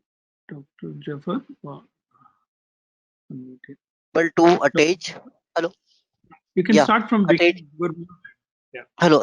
She should be able to attach all the leads properly, and she should be able to document actually normal trace as well as any abnormal trace as per the gestation age or as per the history. Okay, so first we have to she should be able to take the history, what is the baby's history, and then she should be able to document. So what to document already Dr. Amit sir told that 7S, that seizure pattern or that background pattern. Now coming to the where to we can note so that it can be we can use in future. So there are three devices we can one we can note in device is already having some screenshot.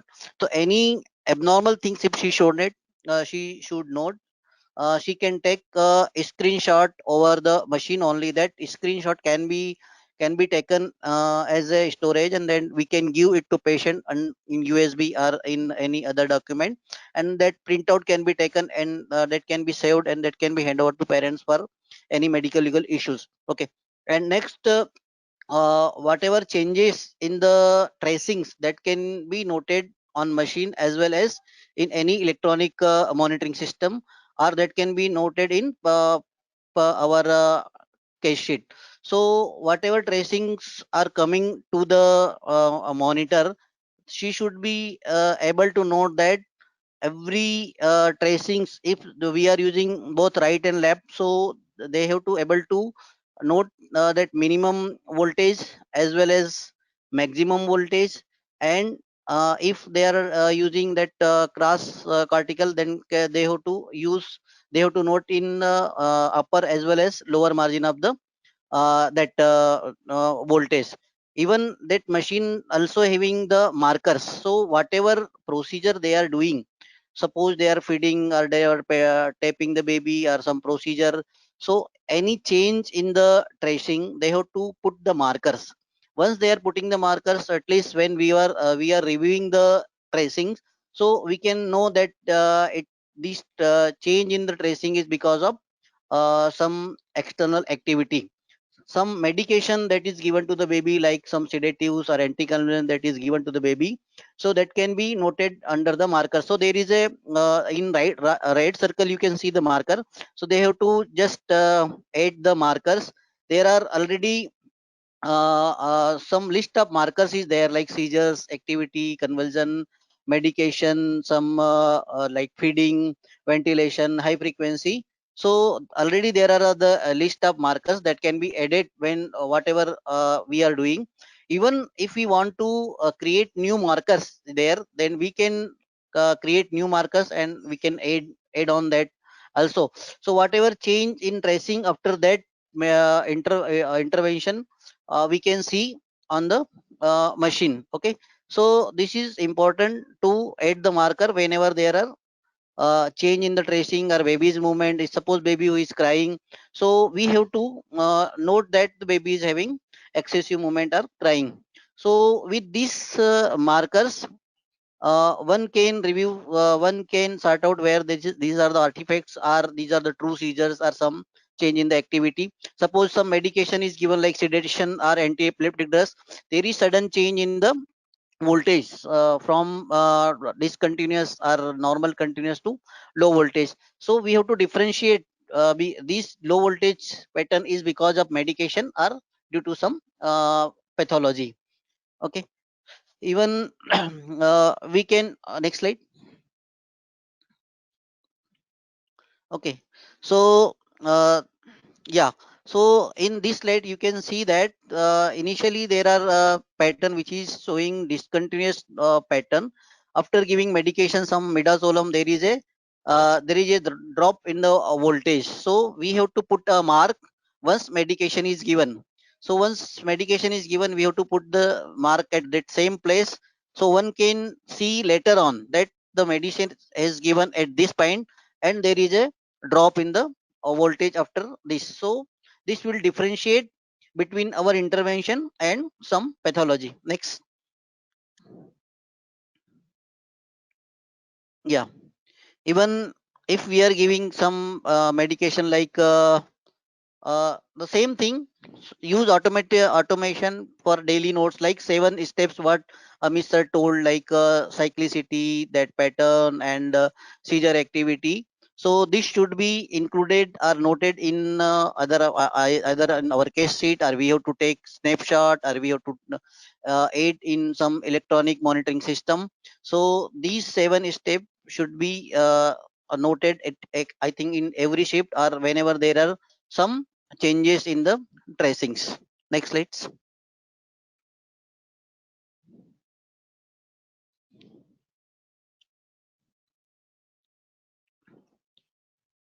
Okay, so if we are using some electronic device for note, so we have to select the machine where whether we are using the EEG monitoring. So we have to select yes. Then which monitor we are using. So if we are having drop down menu of different machines, suppose we can see here the Netus or Nicolette. So we have to choose the machine where what machine we are using, and then from that what is the impedance of that left leads and right leads. So whatever impedance coming, that should be noted in electronic monitoring system. Next.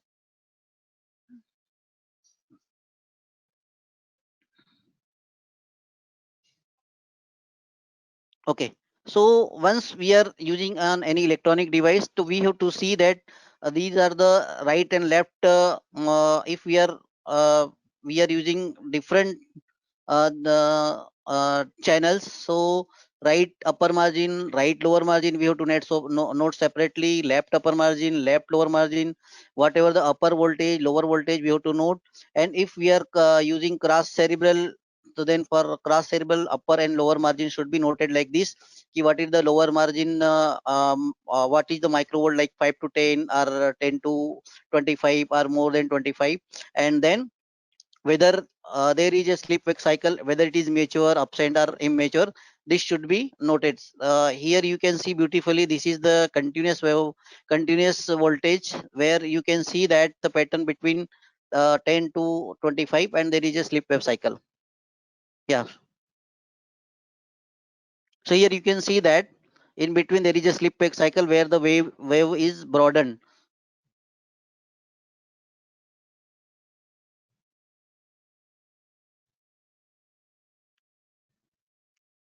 Dr. Prashant, can you hear me?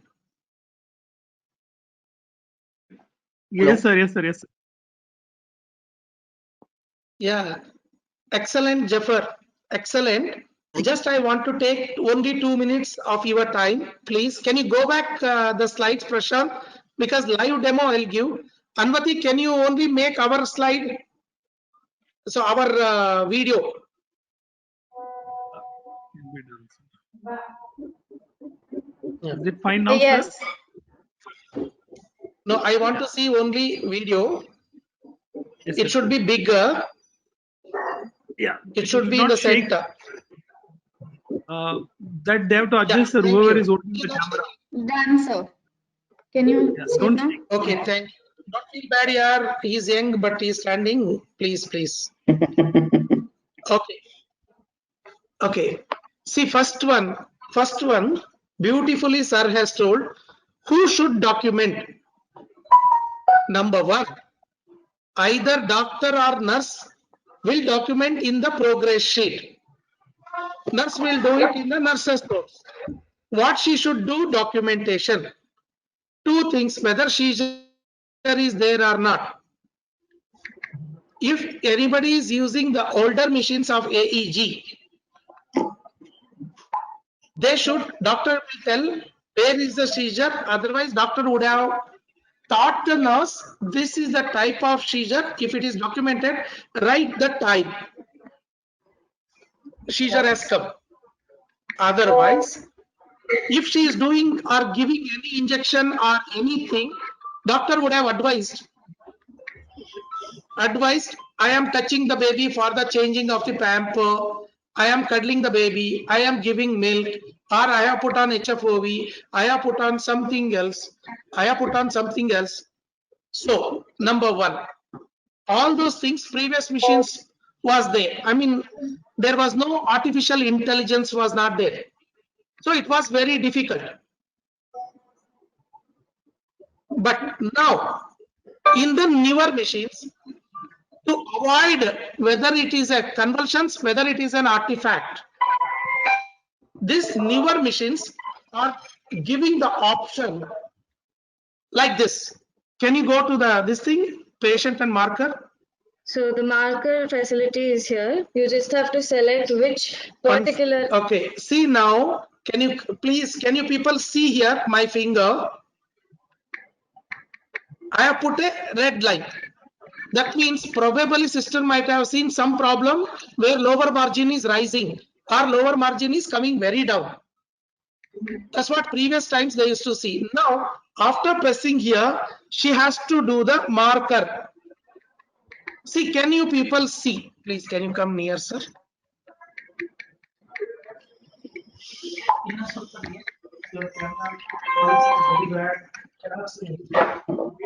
Hello. Here, I'm just telling you whether sister is noted seizure, whether it is sister is turning the baby or changing the pamper, or because of convulsion she is giving the medicine, or baby is they're taking the x-ray or ultrasound, or somebody is doing the examination, somebody is doing the procedure, or they're putting some electrodes. Everything, suppose somebody is doing something extra other than what it is mentioned, they can add it. See here, the technician is showing anything. Suppose pamper change.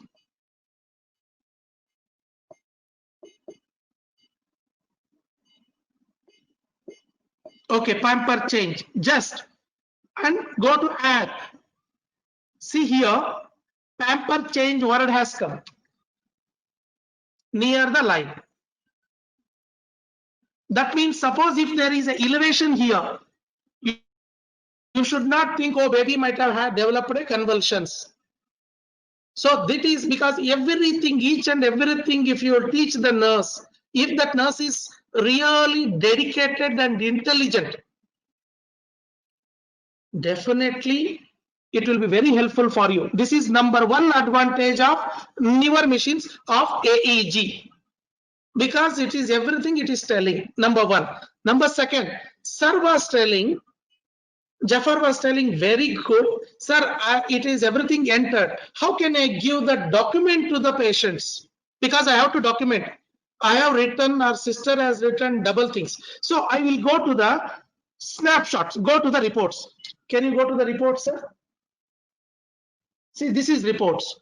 Once you go to the report, that whatever the window it was showing, it will come like in this.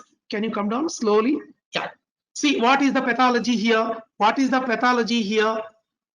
And just to come down, and time, and what was the impedance, and what was the AEG, EEG, and everything, what time we have done. It is there. Can you go back? Yeah. See here. See here, snapshot is there. Yeah, you have taken a snapshot. Then you are going to put the pen drive. Okay, this is the pen drive. Okay, you are going to put the pen drive backside. Show the pen drive where you are putting. Yes. No. This is the pen drive. So she is going to put in the backside. Immediately you can take the print out from your desktop or whatever the printer you have, and you can go. So one short snapshot you have given. Like that, sir, every 3 hours, how many printouts I should give, somebody might ask. Number one, very clever here. Go to the patient once again and go to the snapshots. See, can you people see this, please? Whatever time we have done the snapshots, because each window is 3 hours. Means each 3 hours, sister can take the snapshot and keep it for the doctor for reviewing. This is beautiful. Yeah, show them. See, it has come like this. Come down. Slowly, slowly, slowly. Okay, come down. Yeah. Here, what is the pathology it is showing? What happened it is showing. And all those things, in case if the parents need it or medical legally it needs it, we can keep it, take the snapshot or save it is in your computer, whichever the hospital computer server with a coded number, if it is necessary, because this machine is having 1 TB storage place. So you can store more than 500 or more than 1000 snapshot, sorry, 1000 patients details. You can download in this 1 TB memory is there. This is one. Okay, sir, you told me sister is writing, doctor is writing. And you told me machine is also documenting, taking snapshot, everything is, suppose I want complete. That is also recorded in the machine. Go to the patient and record it, all the things into your pen drive. And wherever you need it, you take a snapshot. That option is also there. And even parent education, Dr. Monica was telling very nicely. Beautifully, she was explaining parent education.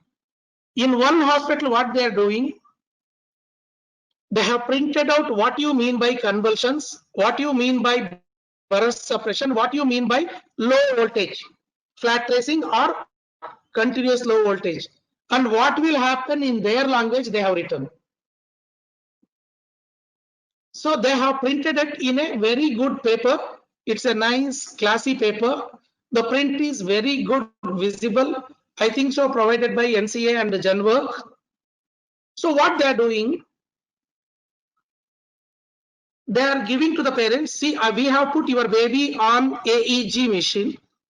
So this, in case if something is happening like this, you are reading in your language, this will happen. We will show you if this is happen, whether good prognosis, bad prognosis,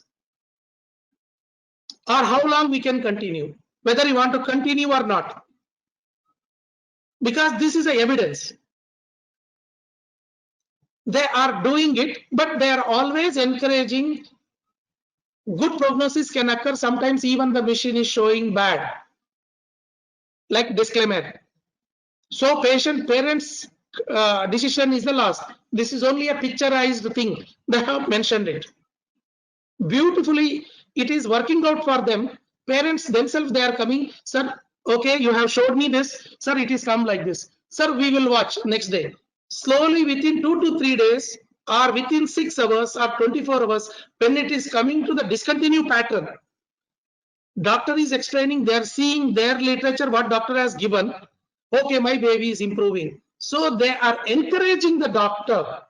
Okay, sir, this machine, what you have put, we don't mind to pay the money. It is telling us.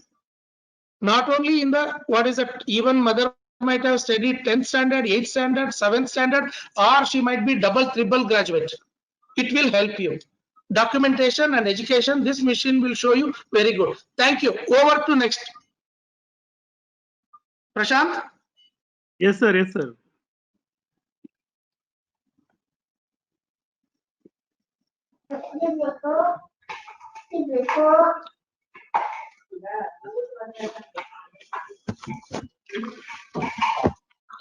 Can you see my screen?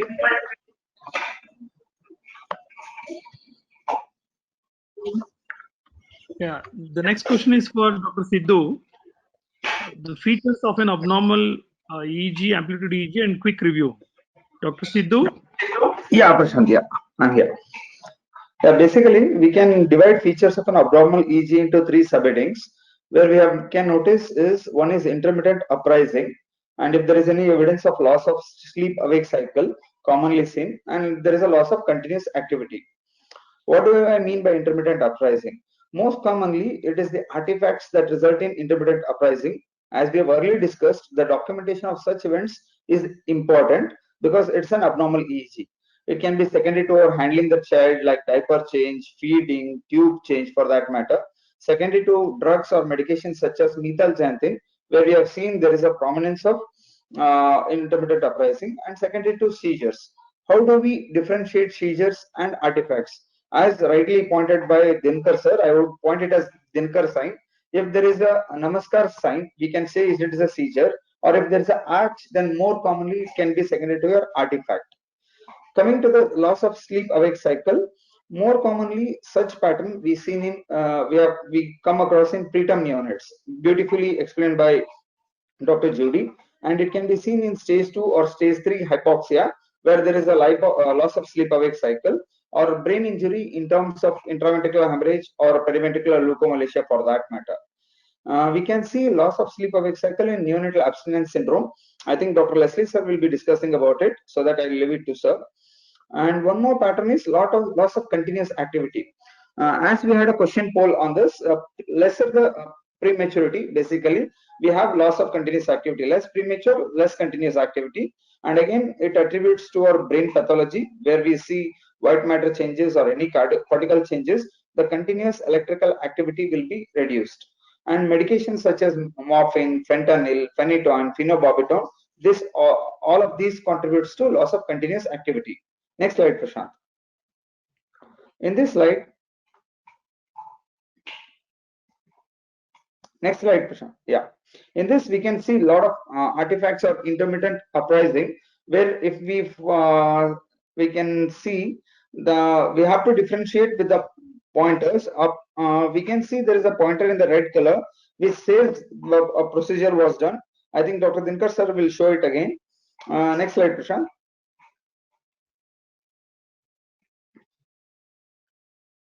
Yeah, this we tend to confuse it with status epilepticus, moreover, but this can be secondary to a false amplitude, false probe placement, or frequent handling of a neonate as such, where we need to be very particular about the seizure activity as such.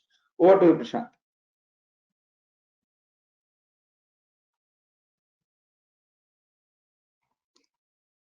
Yeah. Dr. Dinakar sir? Yeah, yesterday I think so Dr. Monica has explained in detail what is CNV. So what is DC, I mean DNV, everything. I think so everybody knows here, whoever attended, because it is a very basic pattern classification, 5 classifications. It is very good. Everybody should know. I think so I think so whoever attended today, they knows it. Okay, next we will go to the next. So next is for Dr. Jafar Khan. Sir, why we should use amplitude EEG machine? Super ಬರ್ತಾ ಇದೆ. ಇಟ್ಬಿಡಿ. Dr. Jafar Khan, I think your audio is mute. One second, we'll unmute.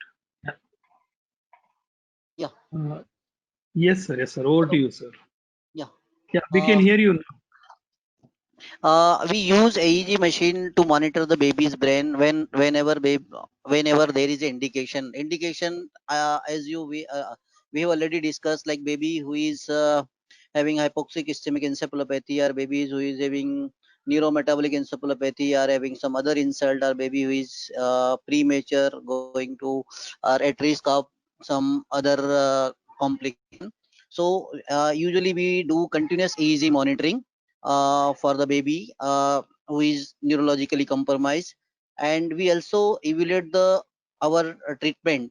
Suppose baby who comes with the convulsions, and if we have started with some anticonvulsant therapy, so what we found that initially baby who comes with convulsion is having clinical seizures. So easily we can detect the clinical seizures when baby comes to us at presentation.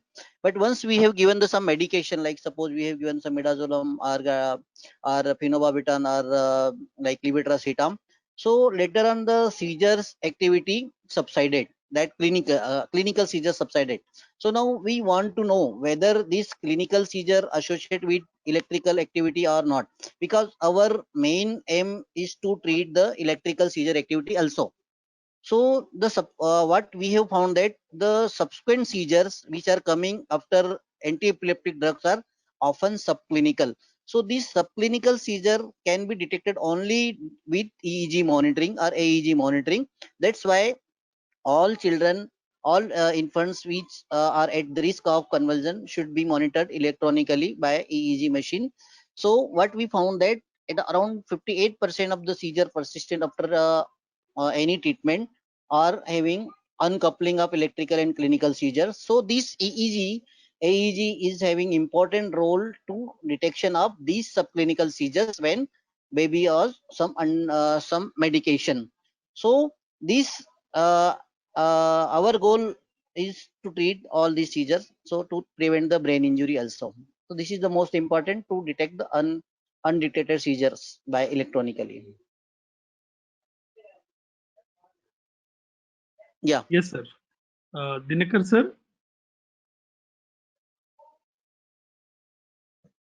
Thank you, Dr. Jafar. Very neat. I request only one thing. Many people are thinking AEEG machine is for only HIE. It is not so. Please, my dear friends, it is not only. See one thing, and somebody was asking me, Dr. Dinakar, when hypothermia we are doing, anyhow we know that up to 2 days or 3 days seizure will come. Later it will burn out. Why I need AEG? Why should I spend money? It is only for AEG for term baby. Then I looked at him. He's a senior man. Then he is working, but he's having very tremendous knowledge because he's senior. Experience counts more than the present knowledge. Then I was talking, sir, can I talk with you a minute? Then he told, please go ahead. Then that also evening we were sitting, you understand people, dear friends. Then I told him AEG can be used not only HIE, yes. You asked me, we have started hypothermia, we are having only hypothermia machine, we don't want to buy this. Then I was telling them, sir, AEG will tell you, there are so many, I think so questions will come for the Monica and the Amit Mathur, they might answer this. Then I answered him, sir, it is very much necessary, not only in HIE. Why in HIE? I think so people will tell you, because you people only last time they've asked. Then I think so my panel people will tell you. Then I was telling, sir, preterm, arey yaar kya bolta hai? What you're going to tell dear? Preterm mein how I can use it? Then today after listening to Judy lecture, people might have understood. Then I told, sir, we can diagnose CO2 whether it is low or not. Suppose if you don't have what is that transcutaneous CO2? If it is going more than 60, what happens? At least you will come to know. If it is coming down less than 25, at least you will come to know. Indirectly you will come to know, because you are not going to do that. So, and I was telling many things. Then at last he has agreed, "Mereko sabut dikha," means show me the proof. Then and there only I downloaded article and I read. I don't have time to read all those things.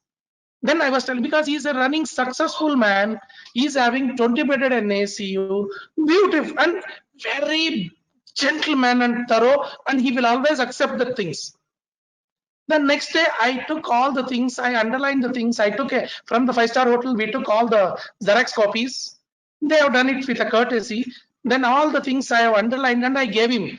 Then next day, you believe it or not, within this 1 week, then can you just come and teach us? Then yes, I told. People have given this machine and he has taken, and we are in touch. He is very happy. And he is telling it is giving us. That's what I was telling. He is the one. He is having and showing in his own language, I mean state language. He is very happy about this machine. So I want to tell you, AEEG machine not only for HIE, it is for preterm babies too with multiple disorders. Next class, probably Judy and all our panelists will take in a detailed manner how in each disease you even some people who are not using might not even dreamt of it. It's really good machine. Next, over to you, Prashant. Thank you, sir. Thank you, sir. The next thing is for Dr. Leslie Lewis, sir. What is the difference between preterm and term amplitude EEG? Leslie, sir? Yeah.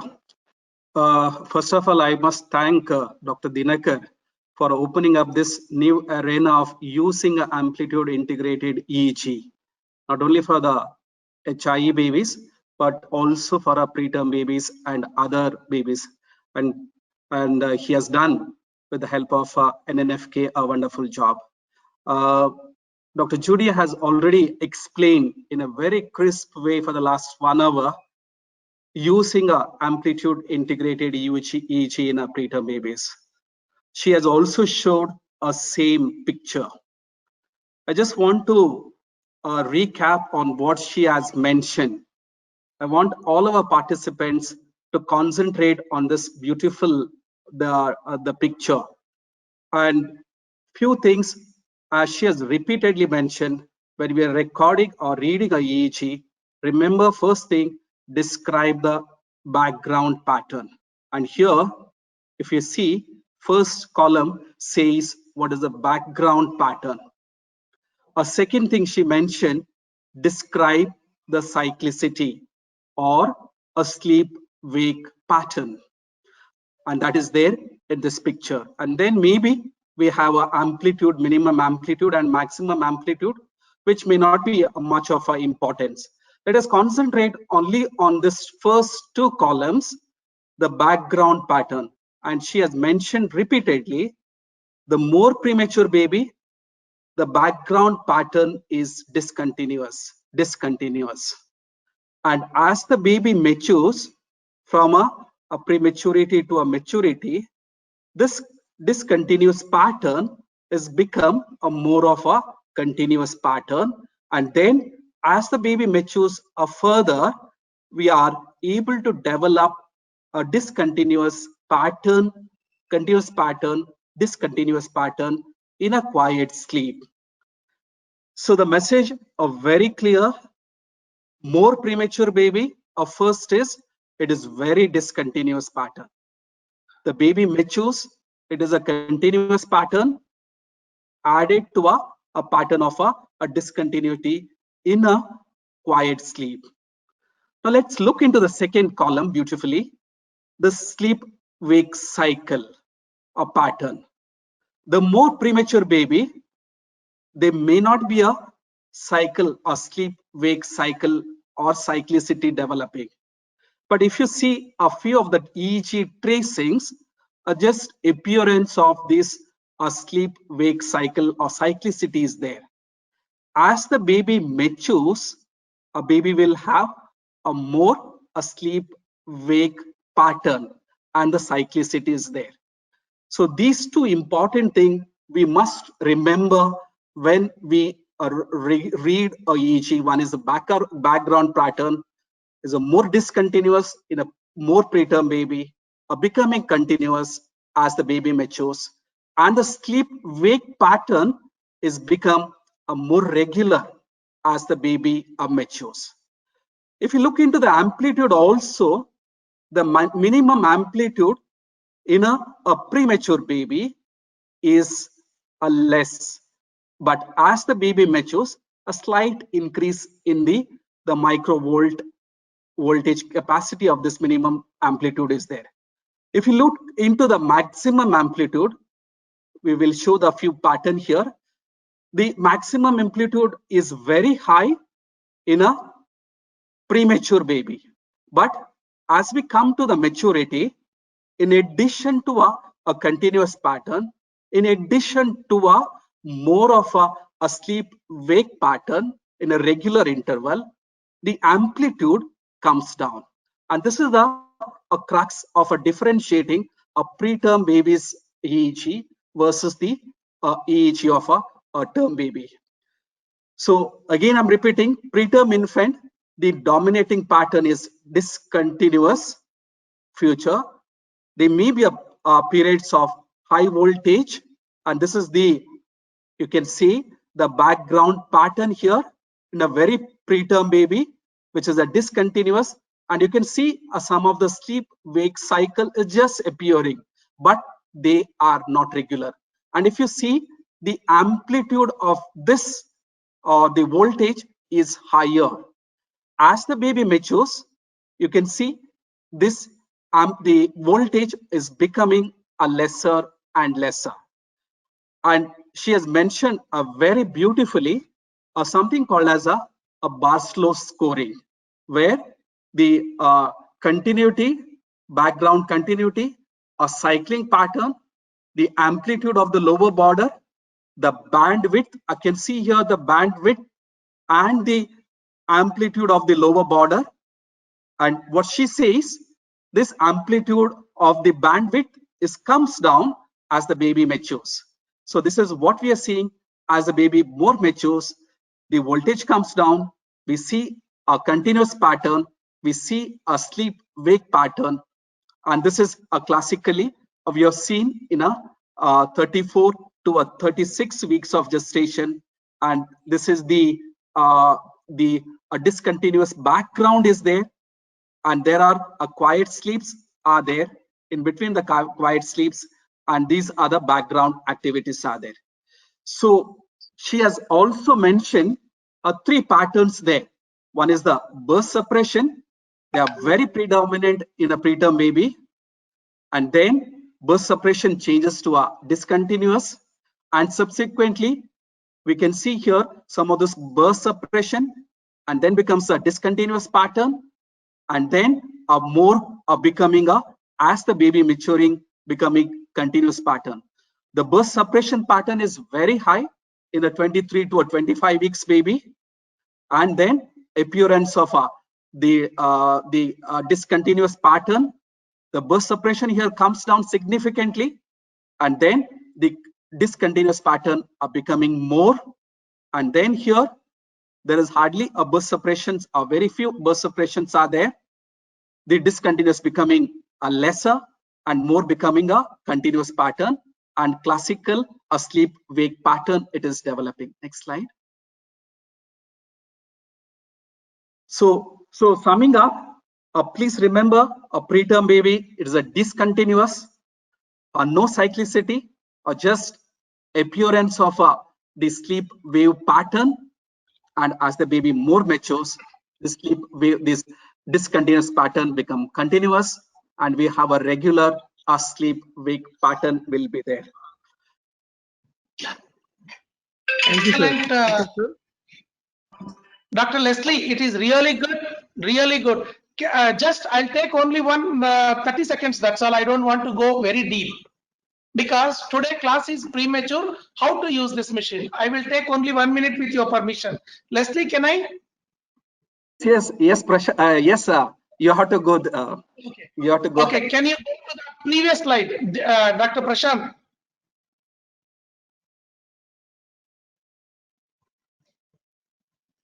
Previous slide. That previous slide. Previous slide, Prashant. That previous slide. Prashant, one graph will come. Graph will come. Graph. First slide. Before that, yeah, that is yeah, Prashant. Dear friends, here only one thing you please observe. Whoever watching, only one thing you observe. If anybody is interested, please observe this. It is beautiful because 24 weeker they have started. 24 weeker to 38 plus weeker means it's a full term wave. See, go to the minimum amplitude. What is happened? From 2, it is slowly increased to 7. Means more than 5.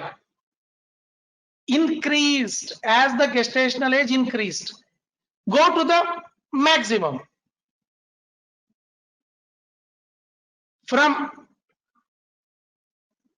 Thank you. From maximum, it started coming down. That means the neuronal synapses is started coming together. Extra impulses, it is coming as an volts. I mean, what is it? Microvolts. It is started reducing because it is brain is started organizing. So one thing you understood, minimum is increased, means basic electrical activity is increased. The maximum burst, it is started coming down because it is organized. One thing you understood now as it is mature. Suppose there is a pathology. What happens? Upper one is rises. Lower one is also rises. In example, seizures. Suppose there is some minimal pathology. where upper one is only rise, lower one is like discontinuous or continuous low voltage. This one you remember, but very important, see the bursts. What is everything is more than 100. I think so. My other speaker is going to talk about this. Sir, Prashant, so you understood with this slide, this much you understand. Next slide, Prashant. Prashant, next slide. Next slide. Sir, 1 second, hold on. See here, less mature, sir has told beauty. Okay, good. See, as 24 weaker A, B is 30 weaker, sorry, 28 weaker, C is 30 weaker, and the down one is almost 35 weaker and 38 weaker.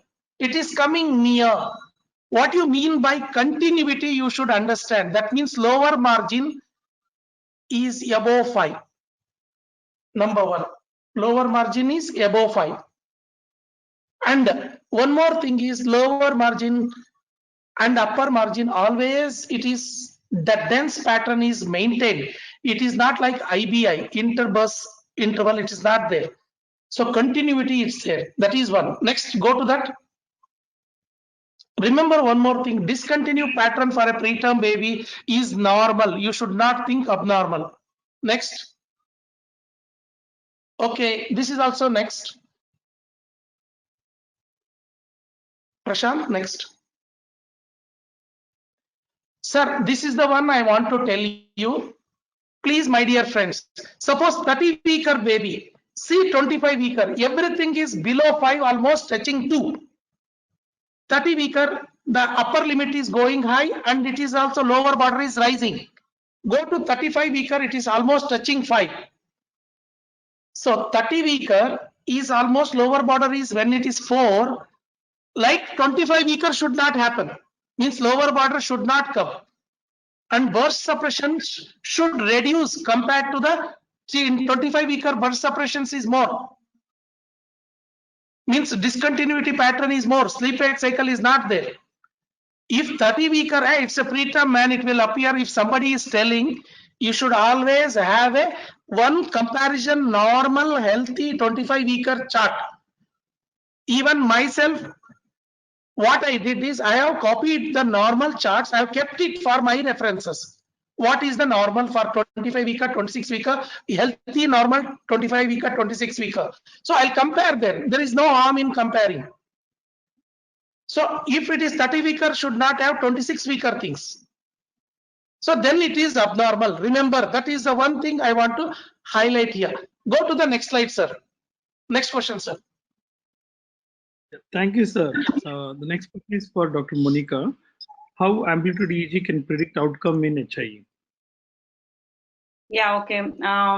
So this is what Dinakar was telling. This is not the only thing we are looking EEG for, but this is one of the most important thing I feel. So we should be talking about it because once we are seeing any kind of baby, and especially this asphyxia, then we need to know and we need to know ourselves as well as tell the parents what is going to be the outcome and prognosis for this kind of baby. So that's a very important thing. And I would say this AEG is like one of the tool when you are assessing a baby neurologically. So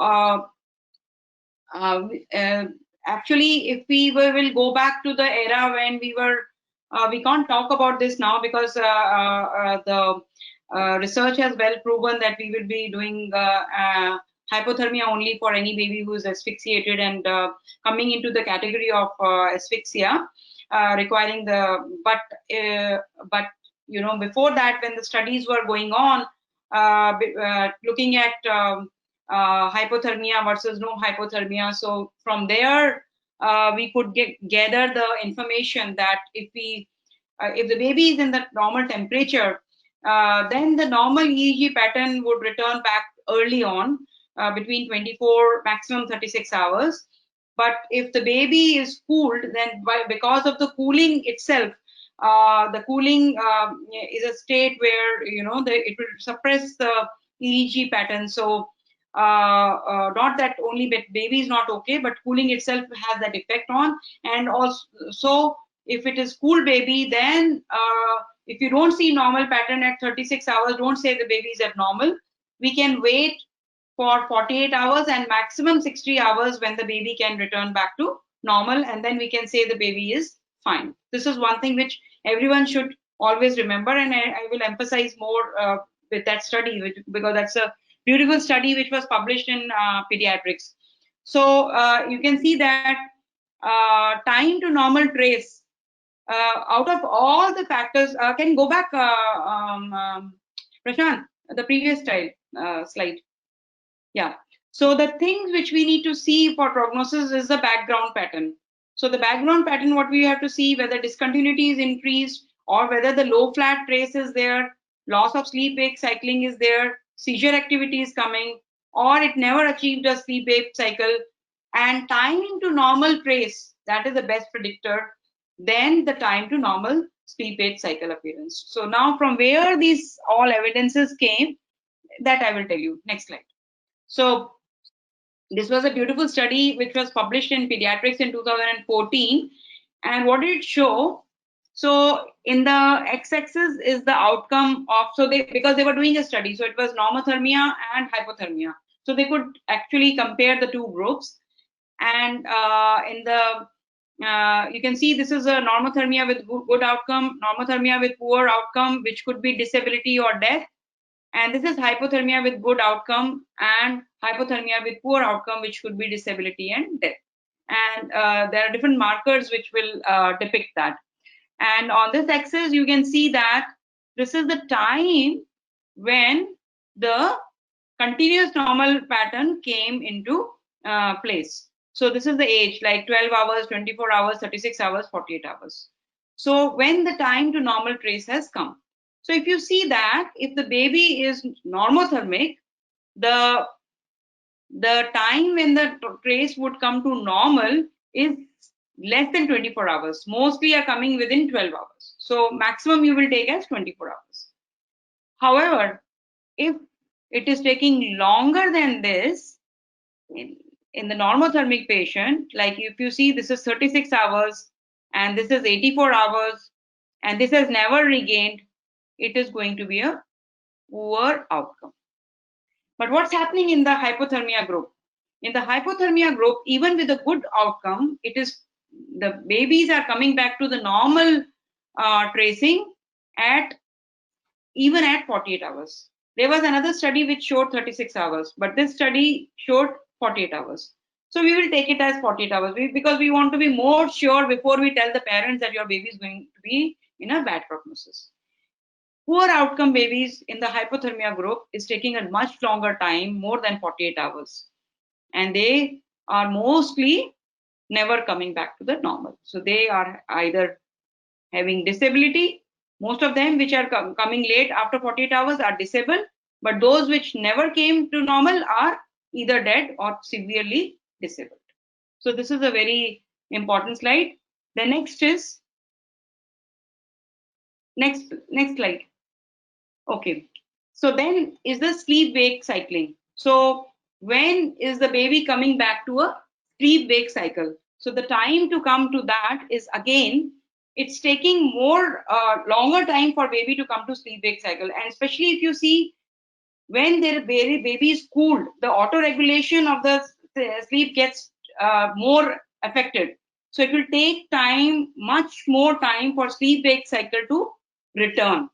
So in the normothermia group, the babies who are fine, the sleep-wake cycle returns quite late, even 60 hours it might take. And those who are disabled will take much more time, more than 60 hours. So 72 hours cutoff we will take for the sleep-wake cycle in a normothermia, 48 to 72 hours. In the hypothermia group, it takes more than 72 hours for babies to come back to the sleep-wake pattern. And only when it is going beyond 72 hours or whenever it is returning, then the babies are not okay. But otherwise, these babies would be okay. So if you don't get a sleep-wake cycle within, even at 72 hours, don't get upset. These babies may be fine. However, if the sleep-wake cycle is taking more time or never returning, those are the babies in hypothermia group which are going to be disabled or they may die. So this is important. And next slide. So when you compare between, so x-axis is time to sleep-wake cycling and y-axis is time to normal pattern, continuous normal pattern or continuous normal pattern for that particular age. So we will see that when both are okay, like time to sleep-wake cycle is less and time to coming to the normal is less, then the babies are going to be normal more. As the sleep-wake cycle is going to take longer time and also the time to coming back to normal is taking longer time here, those are the babies which are going to be worse. So when we combine both of them and if both are delayed, then that definitely you will tell the parents, oh, this is baby is going to be having a bad prognosis. So this is what we can find from this slide. I hope it is clear. You can see. So when we use on the whole, as I told you earlier, that it is sometimes better than the even neurophysiological imaging, MRI, it is sometimes better than even clinical assessment when you combine this HIE to determine the neurodevelopmental outcome. And if at birth within 6 hours you have normal background, or if it was abnormal and it came back to normal within 6 hours, definitely it's a very, very good situation where you can definitely tell your baby is going to be very good. However, if it is persisting beyond, as I said, birth suppression pattern or a flat one is persisting beyond 36-48 hours, it is going to be a bad neurodevelopmental outcome. Next slide. So now, one thing which, as I told you, from those studies, that the time to normal pattern is more important than the time to coming to a sleep-wake cycling. And if you have both, then it is definitely going to be worse. And these could be used as a biomarker of injury severity and a biomarker of a recovery, that it has come early or late. Next slide. Now, whether we can say this with conviction.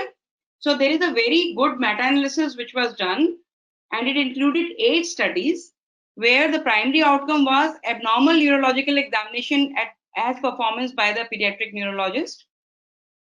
And the outcome measure was CP as defined by Hegberg Developmental Quotient Score less than 85 on Griffith Developmental Scale.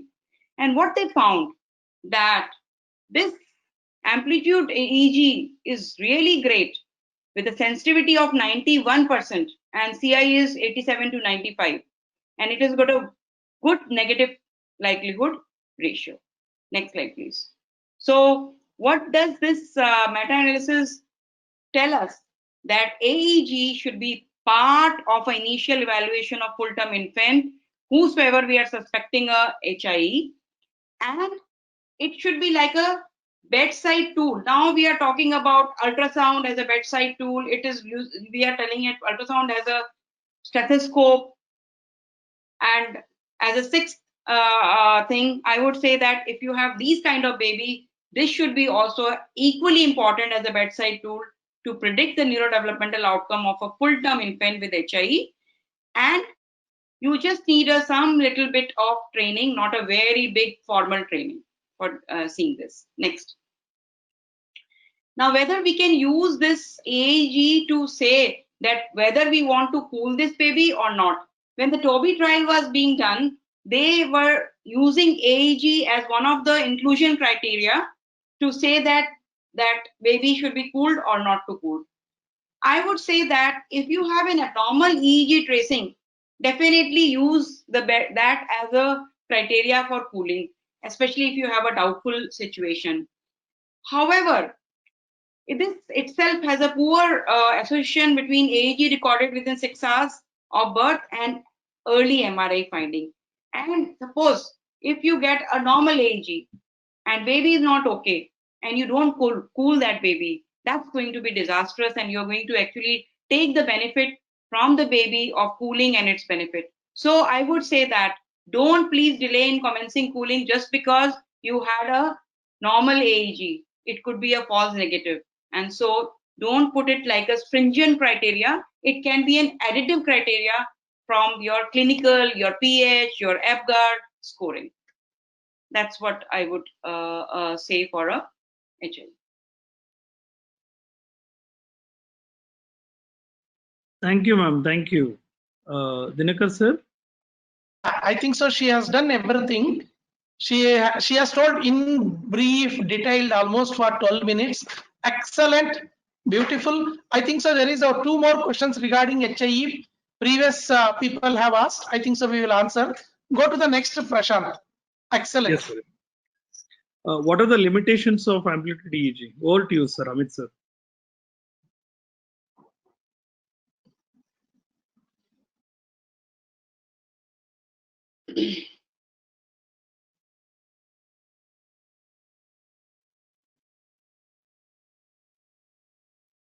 Can you hear me? So I think that was a great overview by Dr. Monica on the on using amplitude integrated EEG and in HIE. I think over the next few minutes, I want to talk about some of the limitations of amplitude integrated EEG. I think some of the limitations that I'm going to talk about, could you go to the next slide, Prashant, please, are actually pertain to any form of EEG. So, EEG, so amplitude integrated EEG, if you remember, is derived from EEG.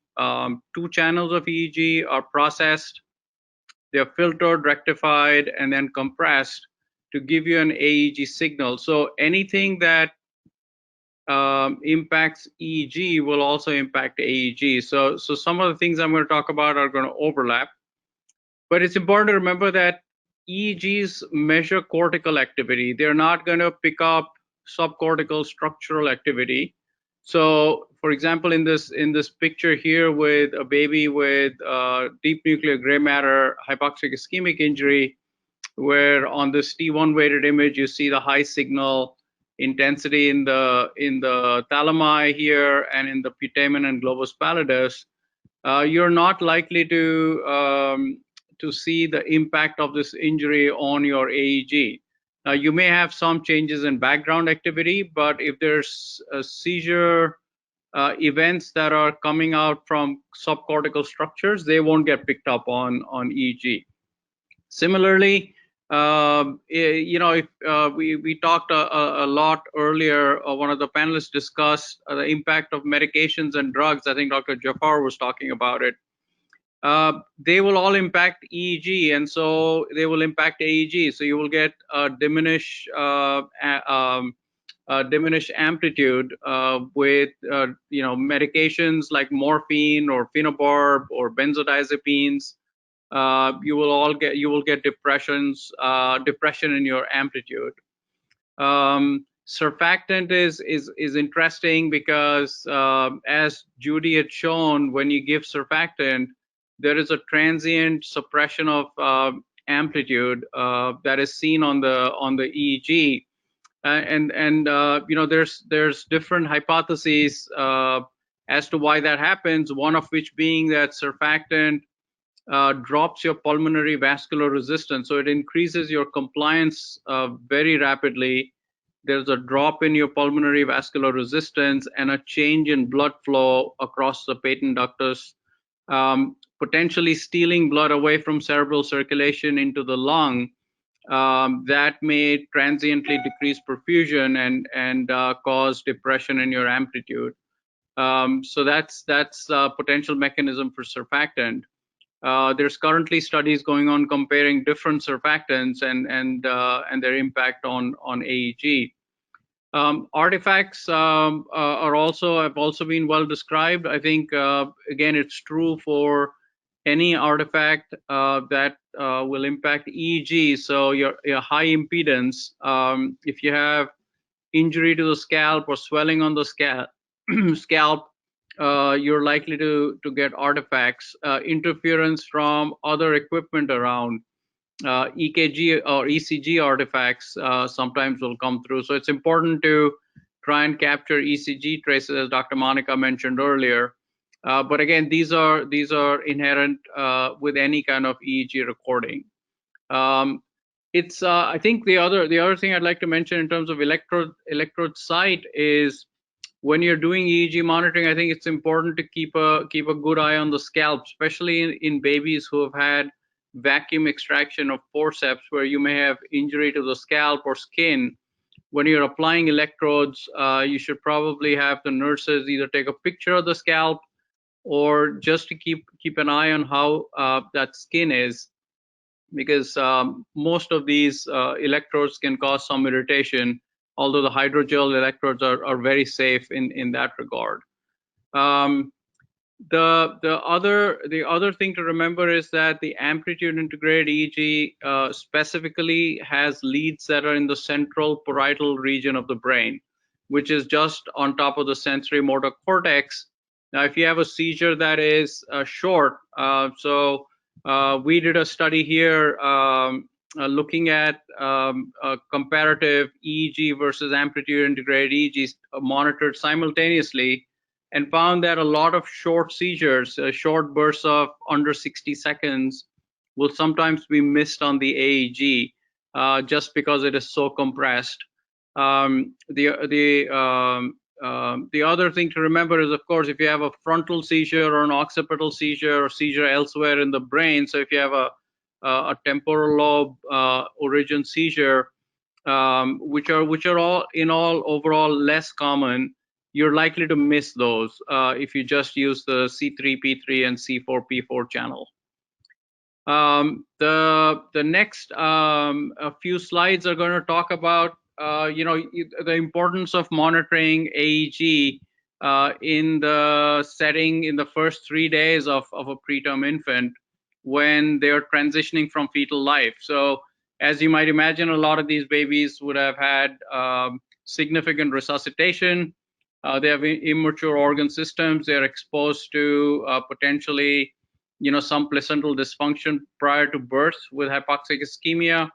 They get a lot of oxygen in resuscitation and will be hyperoxic. And then they may be, maternal anesthetics can pass through the placenta and cause depression in the babies as well. And what we currently do for these babies is monitor their vital signs. The most common ones being, heart rate, blood pressure, and saturations. Intermittent blood gas monitoring or end-tidal CO2 monitoring or transcutaneous CO2 monitoring is also available, and you can check for hemoglobin levels with your gases or intermittently on a complete blood count. What we don't have as standard care right now is a measure of what's going on in the brain, what's going on with cerebral oxygenation at the tissue level and brain perfusion and brain activity. So near-infrared spectroscopy, which is not a topic in this conference, but is an important way to monitor these babies during this transition. It gives you a surrogate marker for brain perfusion and cerebral tissue oxygenation. But the EEG is the functional component of the brain, whereas near-infrared provides you a perfusion or an oxygenation component. So if you're looking for brain activity, how is whatever is going on in the baby's physiologic environment, how does that impact your brain activity? And that's what the EEG does. This elegant study by the Dutch group, Linda de Vries and Lauren Week, actually showed that if you have a baby who's got AEG monitoring, you will see, and you see a sudden change in background, it should prompt you to check a blood gas to look for CO2 levels, because they found a sudden depression in the AEGs associated with a sudden increase in a CO2 level, which could be related to either a pneumothorax or a blocked endotracheal tube. So I think it gives you important information with continuous monitoring if there's a subclinical change in the baby's physiology. Next slide, please. Similarly, in the situation, so here's actually an example from the study that shows on the top panel the amplitude integrated EEG with your normal PCO2 levels up here on in the beginning of the trace. So this is a 38-week infant with GPS sepsis with ventilation that was suboptimal.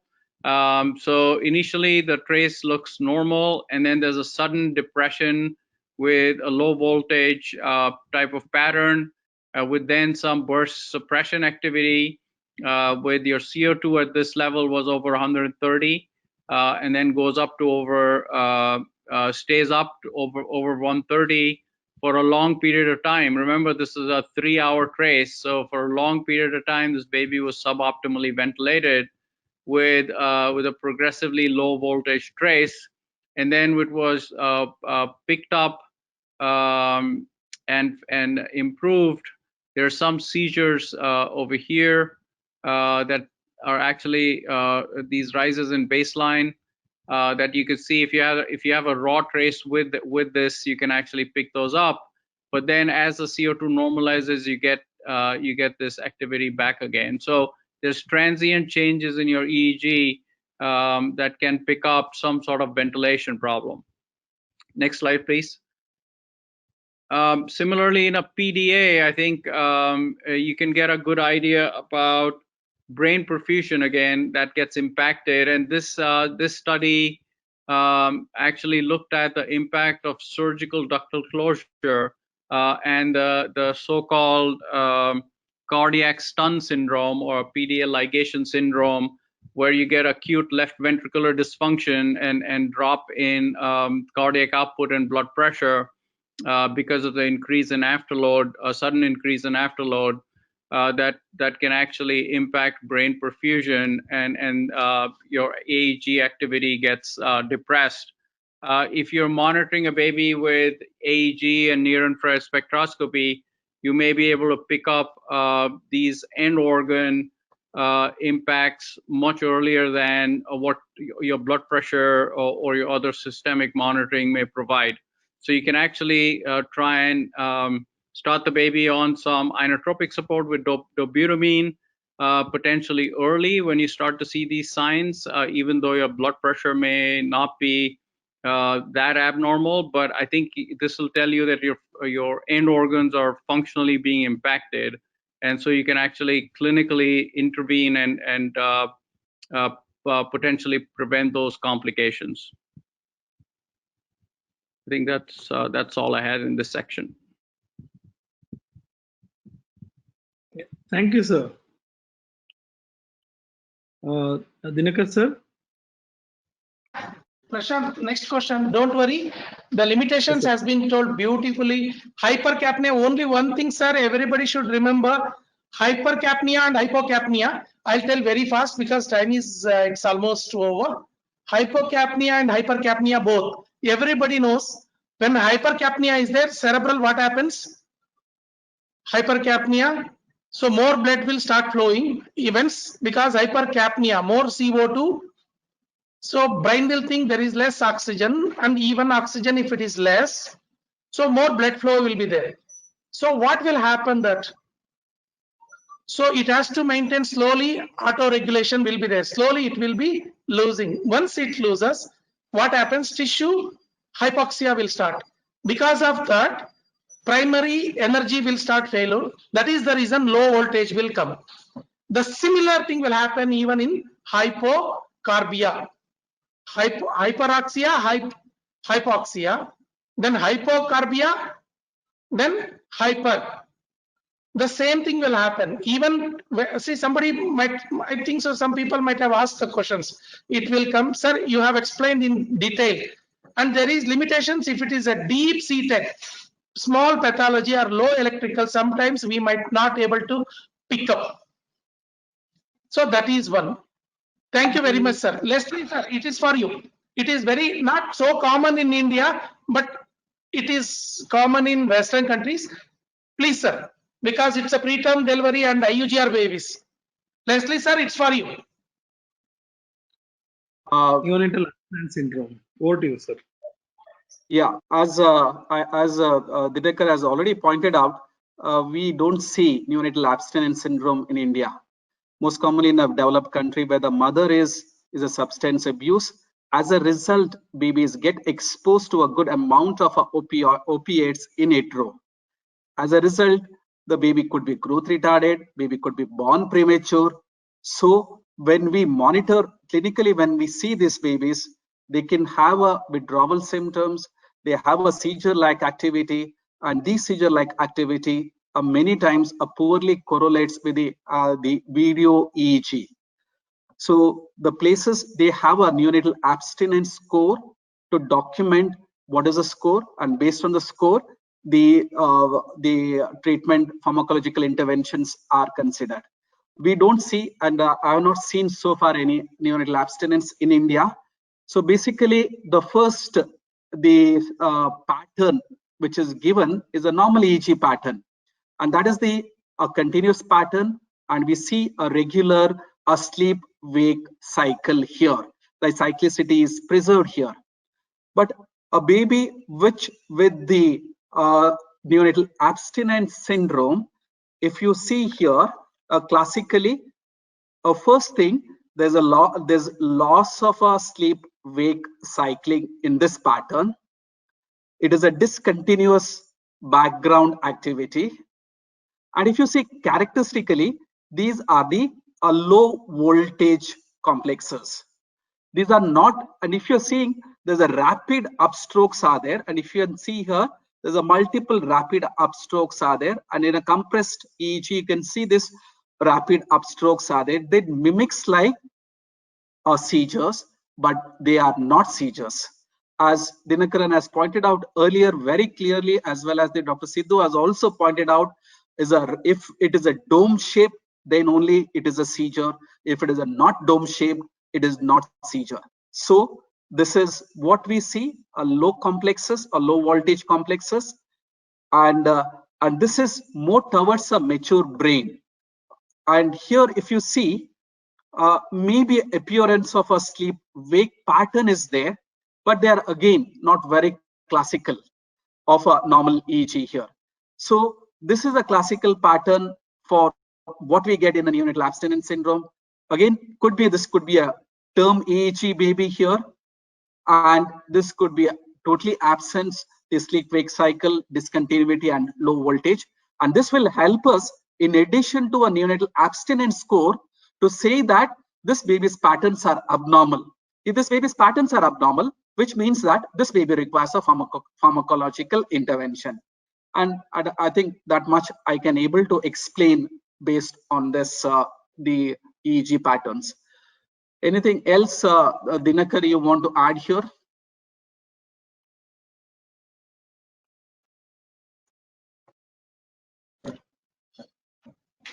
No, it is very rare. I have not seen in my life even one case. So I don't have experience. Only one thing what we have to learn is upper border is also rising more than 10, and it is continuous. It looks like a SWC, sleep wake cycle, but it is not. So this is the only thing I learned from the textbooks or in the journals, but I haven't seen even one case. So I don't know anything about this, Leslie.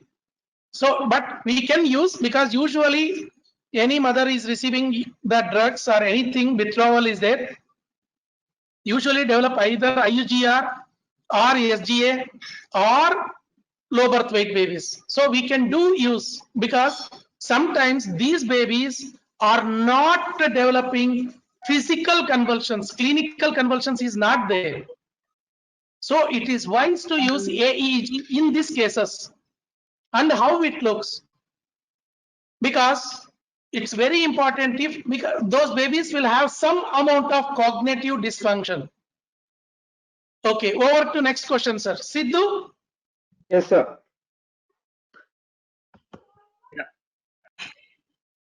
Amplitude EEG in IVH, Sidhu. Yeah. See, as we all know, IVH is quite common in premature children. First of all, as explained by Dr. Judy, prematurity, what we see more commonly, it is the discontinuous pattern, and there is a loss of sleep wake cycle, and there is increased depression per se. Whereas if we observe increased discontinuous pattern in the first few days of life in a neonate, which is premature, then we have to suspect intraventricular hemorrhage in them. Here, the background history gives a significant importance. The reason being, as we saw a case scenario where Dr. Jody told us the baby on day 5 of life was normal. On day 5, the baby developed bradycardia hypotension. They observed there was more discontinuous pattern observed in the EEG, which correlated well with the intraventricular hemorrhage seen bilaterally. Okay, coming to the cycle pattern, if you see the number of births per hour in a neonate which is premature will be more if there is a intraventricular hemorrhage. Normally, we see less than 100 births per hour. If we are seeing more than 100 births per hour with inter-burst interval less than 30 seconds, moreover, it signifies intraventricular hemorrhage and the prognosis is guarded.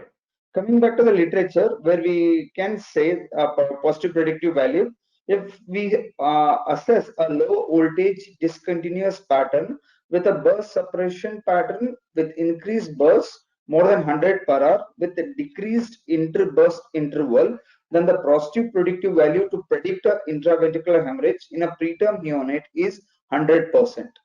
Mind you, here we need to understand at 26 weeks what is the normal pattern, because in neonates we tend to have increased discontinuity, loss of the seed break cycle and artifact like picture where we tend to think as seizure. Moreover, we have to have a lot of suspicion to suspect intraventricular hemorrhage, thereby understanding discontinuous pattern. Next slide please, Prashant. Yeah, here you can see the density of the pattern or the continuity is comparatively less even in the burst separation pattern. Next slide please.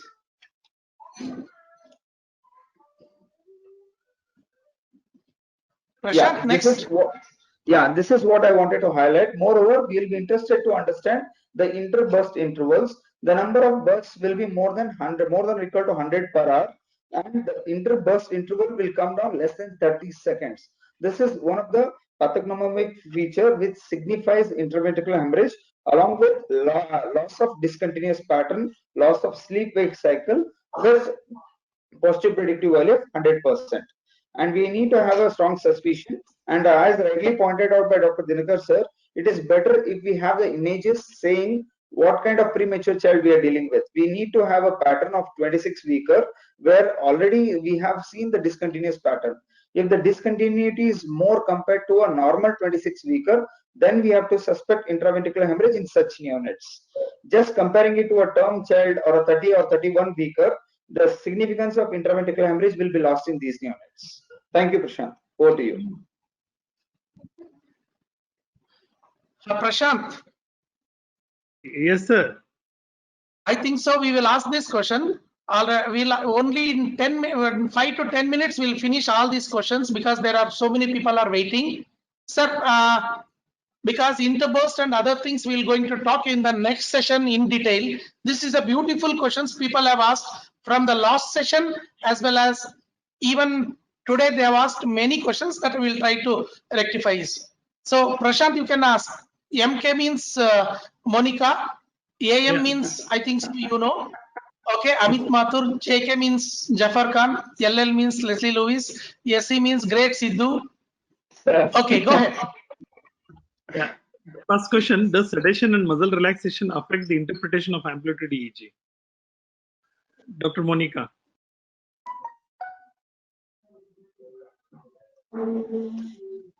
Monica, we are not able to hear you. Unmute now. So, you know, the background amplitude can be altered by many medications. And especially we should know that when we are giving hypothermia, the half-life of these medications, what we are using is going to increase. So this is going to be a prolonged and longer effect. And especially what we are using like chloral hydrate, or if we are using any kind of anticonvulsants like benzodiazepine or phenobarbital, they are going to inhibit the EEG amplitudes. So this we should know. And some of the inhibitions are quite transient and less time, and it's not much. But if you're using like a very high dose of fentanyl or we are using a very high dose of midazolam, this inhibition is going to be much more and much prolonged. So whenever you are interpreting any AEG, please don't interpret before 60 minutes of the medications, whatever you have given. So wait for that much time so that the effect of the medication should go away. And this time might be increased if you are also having an hypothermia, because half-life of the medication is going to increase.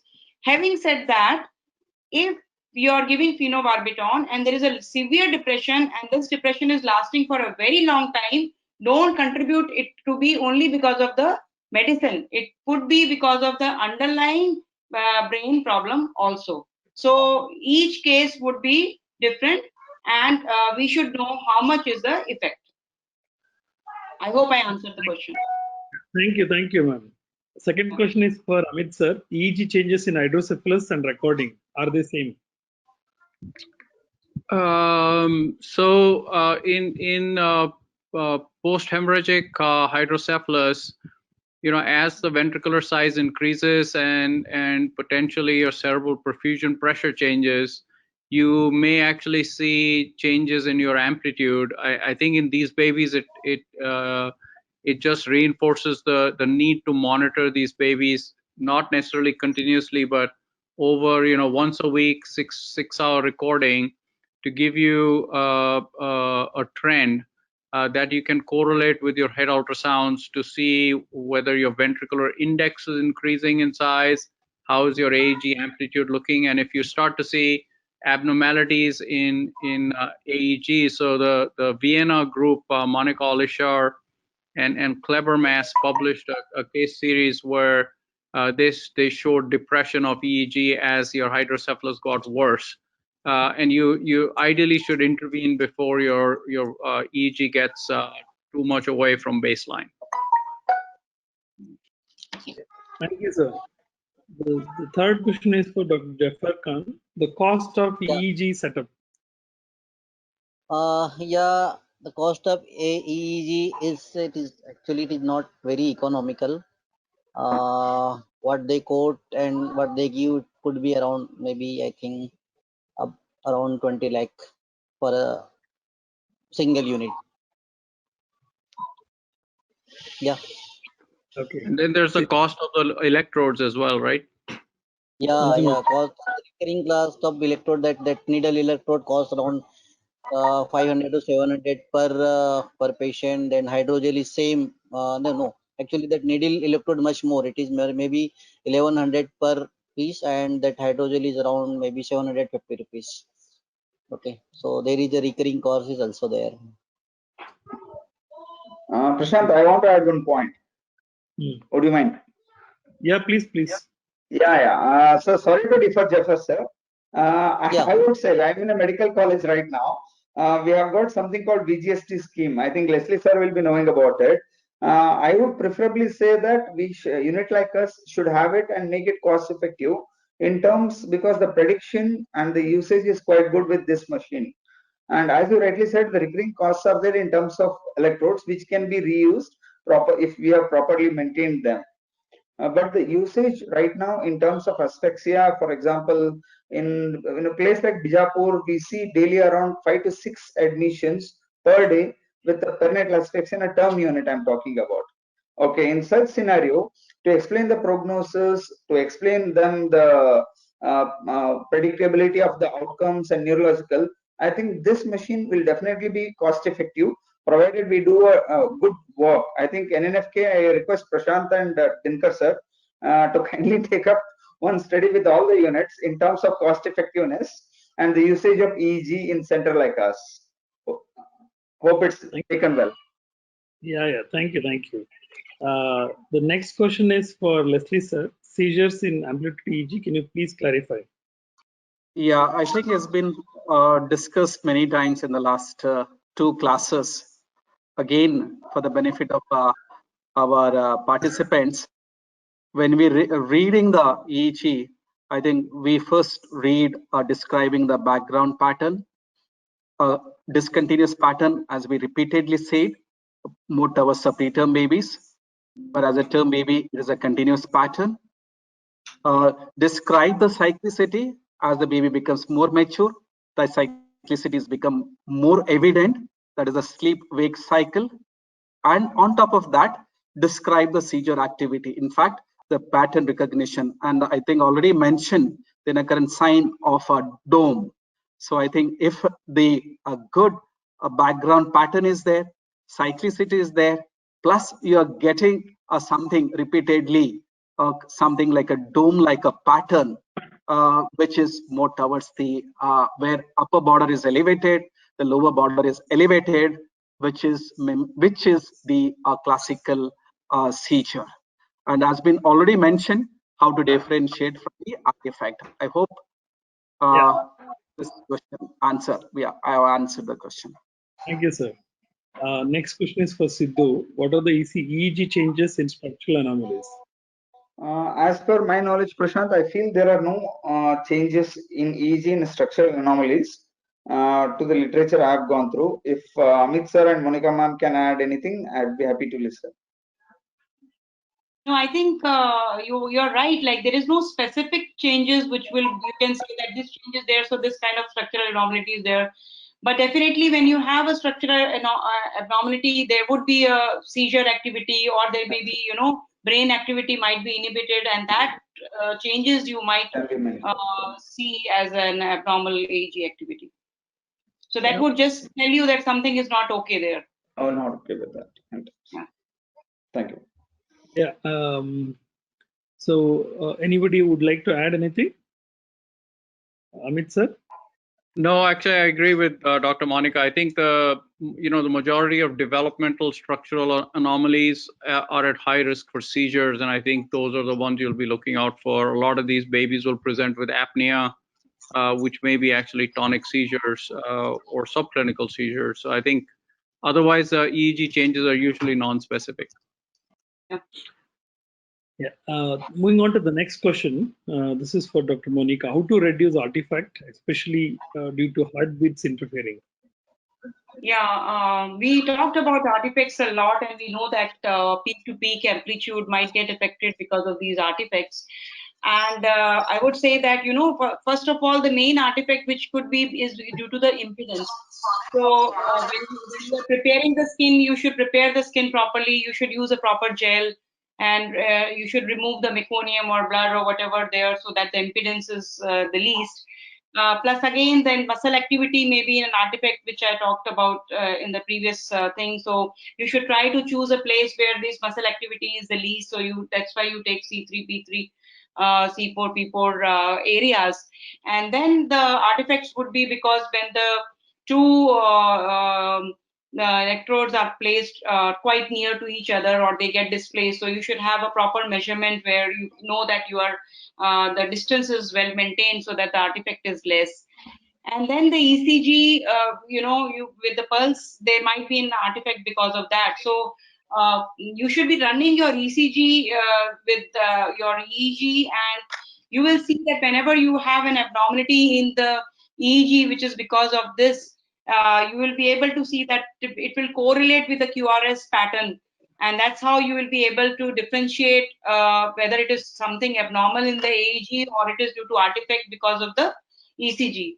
So that's how you will be able to do that. And also, when nurses are doing any kind of procedure and they are moving the baby or doing something, then they should be putting it into the system that this is the time when they have done it. So that we know that this is an artifact and not any abnormality which is going on. If you are having a high frequency ventilator or you are having a ventilation, you should try to make that all the tubings should be quite away from the baby head, so that they should not be the ones which would be causing an artifact. So that's how you will be reducing your artifacts. Thank you, ma'am. Next question is for, next question is for Amit sir. At times there is high impedance. How does one reduce the impedance? Yeah, so I think Dr. Monica mentioned skin preparation is probably the key thing here. So making sure that the skin is prepped and scrubbed appropriately prior to. I think spending a little bit of time before you put the leads on initially, I think is important. Using that new prep and the gel and using a Q-tip or some sort of cotton tip swab to clean the skin, wiping it dry, and then putting the leads on. And then, you know, during the recording, it's sometimes your impedance will get high, and what happens is the gel starts to dry. You can put a drop of water or saline there. Actually, water is preferred to actually get the contact going again. You know, I think with babies who have a lot of hair, I think they are the ones that cause more problems. So, but I think initial skin prep, or if you just can't fix it, you can take that individual lead off if it's one lead causing a problem and reapply it. I think that's the best way to address it. Thank you, sir. Moving on to the next question: how to differentiate HFOV artifact during HFOV ventilation? Jafar, sir. Hello. Yeah, please. Sir, Yeah. So whenever we are using high frequency ventilation, so we need to note the upper margins of the our trace. If it is having more than 25, and if it is having more frequency that is matching with our high frequency ventilator, so that we can say that it is because of high frequency machine, not because of the AEG. So this the frequency rate we can differentiate with the activity from the high frequency ventilator. Yeah. Thank you, sir. Thank you, sir. Next question is for Leslie, sir. What's the jury on treating the electrical seizure activity on CFM? Prashant, is it means that there is electrical seizures activities there, but there's no clinical seizures, so yes, need to be treated or not? Yes. Yeah, I think it depends on the maturity of the baby, depends on the underlying conditions of the baby. If the baby might be having a metabolic problems, probably I will consider treating the metabolic problems before I start treating the electrical seizures. But if there is a premature baby, possible etiology is IVH or something else, or it is a term baby, asphyxiated baby, undergoing a hypothermia treatment. Obviously, we know that it is because of the underlying, the hypoxia could be the seizures, and they may not be a clinical seizures. In that circumstance, the showing electrical seizures need to be treated. I'm not sure the answer is right. I want the input from Sidhu, Dr. Monica, and Dr. Amit. It's a very gray area, sir. I think we'll start with Amit, sir. Thank you. Well, you know, I think the one thing that is there's very little controversy about is if you have subclinical status epilepticus, everybody will agree that they need to be treated. Well, you know, if there are short runs of 60 seconds or less kind of seizure events in an otherwise well-looking baby, especially in the preterm population, I think there's always this little nervousness about giving them, over-treating them with phenobarbital, which we know has deleterious effects on development. So, so I think I completely agree. It's a gray area, but at least in the US, the standard is if you see a confirmed seizure, even if it is just subclinical, that you load with phenobarb, and then you just watch what happens. Yes, sir. Yeah, I would agree to that. I think the clinical status of the baby is very important. If you have a background that he's really asphyxiated baby, and you know he might not show a clear clinical seizure, then you would definitely look at the seizure activity in the AEG and would go ahead and treat, you know, because otherwise it might cause a bad outcome as such when already baby is suffering. But at the same time, we cannot be overloading and causing side effects of the medications by themselves. Yeah. So balance and case to case, it would be, I would say. Dear panelists, can I add some more thing, please, if you don't mind, Prashant? Yes, sir. Yes, sir. Please go ahead. Okay. Leslie, I am not with you. Monica, I am not at all with you. Amit sir, I am not at all with you. I am very sorry, sir. In this regard, Sidhu is escaped, already jumped and put on Monica. No, no, sir. Sir, I wanted to share my experience, sir. If you give me 30 Okay. seconds. No. Okay, sir, it is not like this, because there are more than 19 articles regarding this. 19 articles regarding this, whether to treat or not, whether jury. Beautiful question somebody has asked. Sir, that is the reason AEEG will help us. That is the reason, if everybody sees the clinical seizure and treat, then what is the use of AEG? Then if we have the AEG, there is subclinical seizure is there. We are having 1, 2, 3, 4, whatever the medications you are giving, all those medications will work. Somebody has asked how long it will work that after giving the anticonvulsants. Sir, if you give benzodiazepines up to 1 to 2 hours, or if it is in the term baby, the normal activity will come back in 2 hours. Some babies 3 hours. Suppose if it is a preterm baby, up to 6 hours. But after 6 hours, it should come to normal. If it is not coming to the normal, either discontinuous, burst suppression, or continuous, there is some pathology is going on. Look at the seizure or something else. That is the reason AEEG is very significant in this. If you will give phenobarbital with levetiracetam, and outcome they have studied for 5 years, 3 years, 2 years. So it is very excellent. 19 articles I read regarding this. Beautiful I agree. outcome. Dr. Beautiful Dinakar, outcome. I think your point is well taken for full-term babies. I think for premature babies, I completely disagree. I don't think we can define seizures in preterm babies well right now. Sir. There's a lot That of is the controversy about that. Yeah.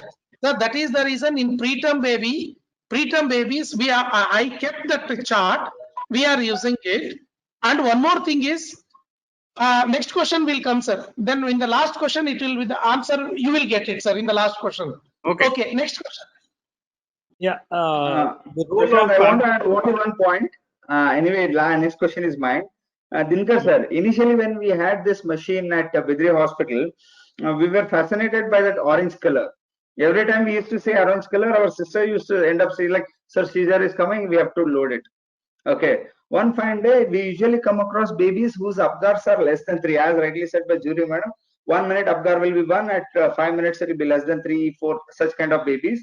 And they take around 3 to 4 hours to come to us. By then the heart rate will be less than 60, saturation will be 60, 70. We end up ventilating them. That child will be continuously seizing. Once we load with phenobarb, they will be settling down. We end up giving phosphonate as well. Ultimately, when we put on CFM, we continuously started seeing the orange pattern, and every time we ended up giving anticonvulsant, every time, because treating every anticonvulsant subclinical seizure. At last, I had left with no other choice other than Medas infusion. When we retrospectively went back and saw data for the 10 babies which we had pooled in such scenarios, then we started thinking that do we need to treat all them? Then we understood the importance of marking and documentation, as rightly said by you in the previous slides, that each and every activity which the baby comes across in terms of artifacts should be taken care of. And I think we need to work more in terms of whether to treat all subclinical seizures. I am not in favor of it, even in term babies. Okay, Sidhu, there are just around 3 o'clock. I think so. I have sent some articles to you. Yes, whether sir, yes, sir. AEG before HIE, whether to treat or not, question and answer beautifully explained. Yes, sir. Yes, I have sir, sent 2 articles at 2 o'clock or 3 o'clock. Yes, sir. Beautiful. Yes, sir. You read it, and it is a review of articles he has given. Yes, and sir. in that, whatever you asked, yeah. Next. Dr. Dinkar, hi. So, actually, I did not say that. That's why I specifically said that if the baby is really asphyxiated and you have these subclinical seizures, you should go ahead and treat it. But if you are not, if the other, it's another case, then you should be looking at clinically at the baby. That's what. Yeah, Monica, that is the reason. In that article, if you will read, you will get an overall picture about Sidhu's question. Okay, next question. Yeah, the role of amplitude EEG in cardiovascular surgery. Yeah, basically post-surgery we are discussing, or prior to surgery or during the surgery. Yes, definitely amplitude integrated EEG has got a role. What we are looking for is any hypoxic changes per se during the procedure, as they'll be on the heart-lung machine. Basically, we look for the low voltage pattern or continuous low voltage pattern, which is again suggestive of hypoxic respiratory failure. So I would say that EEG is definitely useful in cardiovascular surgeries for monitoring hypoxia. Okay. We'll move on to the next question. How surfactant administration will affect amplitude EEG? And can you please explain burst suppression and continuity? Over to you, Amit sir. Yeah, so I actually mentioned this briefly when I was talking about surfactant earlier, but I can repeat it. I think the issue with the rapid drop in improvement in compliance results in a sudden increase in pulmonary blood flow. And since the duct is open in most of these babies, you will get a systemic steal that will go into the lung, and there may be a steal from the cerebral circulation and cerebral blood flow, and as a result, your brain activity will, your amplitude will transiently go down. I think that is the current one of the hypotheses of how surfactant works. Now, some of the surfactants, there are several on the market, but some of them claim to work much faster than others as an advantage, as a selling point. But maybe that's not as much of an advantage if it's working too quickly. And there's also the setup for pulmonary hemorrhage that can happen with a very rapid change in compliance and blood flow into the lung. In terms of burst suppression and continuity, I think these are concepts that are looking at if you look at the EEG on these babies, what is the interval? If you look at the intervening period between the bursts, so there's a spurt of activity, and then there's a quiescent period, and then there's a spurt of activity again, and that's where the spectrum of continuity, which is the interburst interval, is shorter and shorter the more mature you are and the healthier you are. So the more mature babies have very frequent bursts of activity, which is what the interburst interval is small. In babies with injury, for example, severe hypoxic injury, or in preterm babies, you have a discontinuous or a burst suppression period where the interburst interval is much longer. And if you look at the period, the quiet period between bursts, in burst suppression, there's almost zero voltage of activity. So your baseline is completely flat, and then you get a burst. Whereas in discontinuous, you will have some baseline activity. So if you look at the AEG trace, your lower margin in burst suppression is almost a straight line, whereas in discontinuous trace, you can actually see some low voltage variability. So I think that's the difference. So the spectrum between discontinuity, burst suppression, discontinuity, and continuity is mostly based on what's happening at your lower margin. I don't know if that makes sense. I want to ask Dr. Amit one question in this, that when you're saying that, because surfactant is improving the compliance and causing ductal steal, increase and reduce blood flow to the brain. So do we have the clinical studies which would say that they have a worse developmental outcome? Do we have that, or we are just speculating that? I think it's, yeah. I think that's that. I don't think we've actually studied this. So this is an anecdotal experience where I had a baby with near-infrared spectroscopy on the brain with EEG and following surfactant, and there was a drop in your near-infrared spectroscopy and your amplitude integrated EEG, and the only way we could physiologically put it together was this transient, decrease in cerebral blood flow. The problem is that I don't think anybody has looked at it. It's a transient phenomena. that can last for 20 minutes, 30 minutes, or an hour. And it just depends on how the baby's cardiac output actually handles it. Impact on long-term outcomes, I don't think there are any studies. Would it be because like you are just intubating before that, and while you are intubating, you might be causing, disturbance and hypoxia? Would it be because of that? Sure. I mean, there's, the case I'm describing was already into an intubated baby. Okay. So we had a study protocol where they had EEGs and spectroscopy being monitored. And when they got surfactant, we went back retrospectively and looked at it. So so that's how we found it. But clearly it's not been systematically studied. Okay, thank you. Thank you, sir. Moving on to the next question. Should amplitude EEG determine which neonate to cool? Dr. Monica. Yeah, I think I talked about it, and I talked about that Toby trial. They were taking it as one of the marker to cool or not to cool the baby, and it has got pros and cons. And we should know again where we can use it and where we cannot, because if you have definitely an abnormal EEG and you have a doubtful, because always you don't have all the very clear-cut criteria to cool the baby. So if we have something in a gray zone, and if we have on top of that an abnormal EEG, definitely it will help us to decide to cool that kind of a baby. However, if we have a baby again who has a doubtful criteria and then EEG is normal, I would say I would err in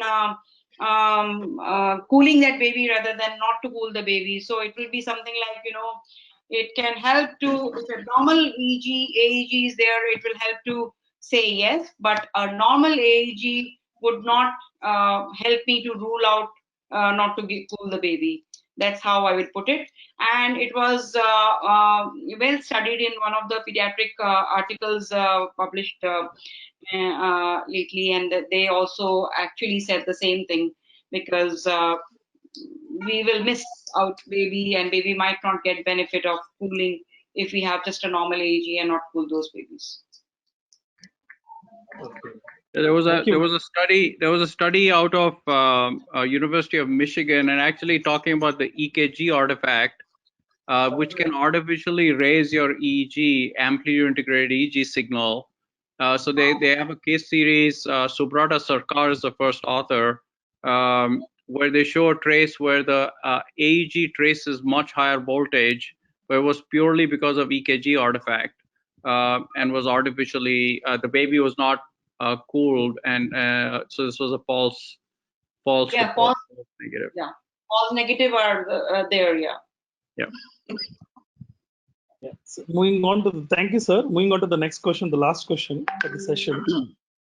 Can amplitude EEG predict the outcome in therapeutic hypothermia? Jafar sir. Yeah. Go to you. Already Dr. Monica madam has explained beautifully in her talk that there are so many predictors of outcome when we are cooling the baby, like that time to return normal trace. If it returns to normal trace by 60 hours in a cooling baby, gives a good normal outcome. And if that sleep wake cycle comes early, it is also a good predictor. There are some bad predictors also there. If sleep wake cycle is never returns to appear, it gives a very bad outcome. And if the baby who is having continuous blood suppression pattern, voltage or discontinuous pattern and flat test, it gives a bad outcome for the baby even who is cool. Okay. Yeah. So we can monitor the baby and we can explain the prognosis to the parents in case of birth asphyxia. Yeah, Dr. Prashant? Yes, sir. It's a correct. Okay, there is a last question here. Anybody can take. Will electrolyte changes affect the AEG tracing? Number one. Which montage is best for AEEG? So there are two questions. Please, anybody can answer. I think what I can understand is that electrolyte changes would cause a change in the ECG, sorry.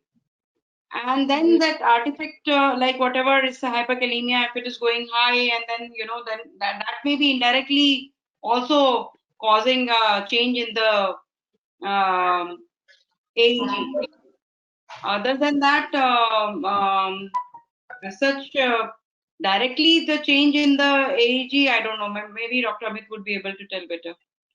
Yeah, I think most effects I can think of are either going to be due to the underlying cause of why the baby is hyponatremic or hyperkalemic. So if it's severe asphyxia, baby who's retaining fluid, and then you start getting seizures from a low sodium, or hypoglycemia or hypocalcemia. I mean, these are things that are likely to cause seizures. So other than what is causing the electrolyte abnormalities, which could also cause brain dysfunction, specific electrolytes, I think hyponatremia is associated with seizures.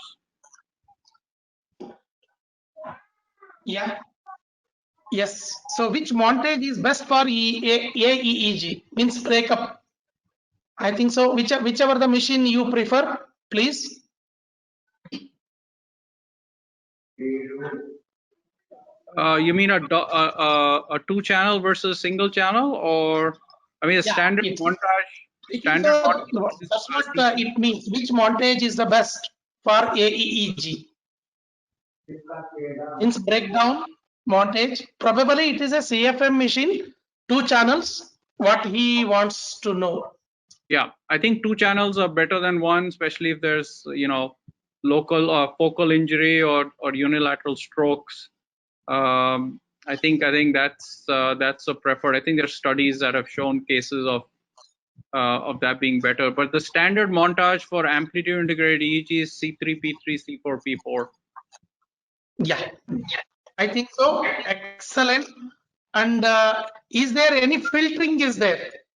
Filtering is there for pediatric AEG. Pediatric AEG, is there any sensitive and filter settings?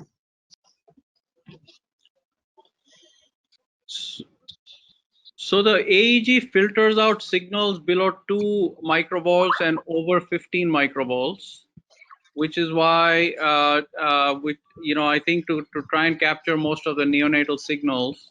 I don't know if that's the filter they're talking about. But I think so. That is the same thing. So, yeah, this question is from Japan. I see. And one question is from what I asked you, electrolytes is from Taiwan. So electrolytes, what you told, hyper and hyponatremia is correct. And hypokalemia is also there. That hypokalemia, both hyponatremia will decrease the voltage.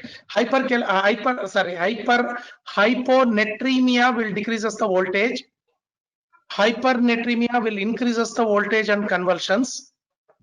Potassium hypokalemia will decrease the voltage. Chloride till now nobody has studied, only chloride, because always associated with the sodium. And that's what, there is one article I got it about the electrolytes and AEG disturbance. Probably next session we are going to discuss in detail. And it is a common what in the preterm baby, if it goes for severe hyponatremia, we do have seen really low threshold, then after correction slowly it comes up. Okay, I think so. Very nice, Dr. Leslie and Monica, Sidhu, Prashant, and Amit, Jaffa. Excellent, very knowledgeable input. Today we got all the, I should not tell, from almost from other than China, everybody has participated. I am not seeing any China people here because I asked Anvati who is taking care, and people are really happy and they have sent a lot of messages. I don't know why they are sending to my mobile. Okay, I told them to send to Anvati's, who is the main person. I don't know. Okay. I am not seeing any China here, what Anvati is sharing me. But Taiwanese, Japanese, and Hong Kong people are joined. Very good. Thank you, panelists. And hope so we will see on 29th. Okay? Sorry, 5th. Today is August 29th. 5th August, sir. नहीं यार थोड़ा भूख लग रहा है यार. Okay, August 5th we'll see. August 5th. Thank you. Okay. Thank you. Over to Prashant. Thank you. Bye. Thank you very Thank much. you, thank you All all right, thank for you. your time. Thank you. Take care. Have a great day. Good night. Good Thanks, night. Dr. Good night. Dinkar. Thanks, Dr. Prashant, and thanks to all the panelists for Thank taking you. the time. I think it's been long, and you kept the interest alive. And thank you so much.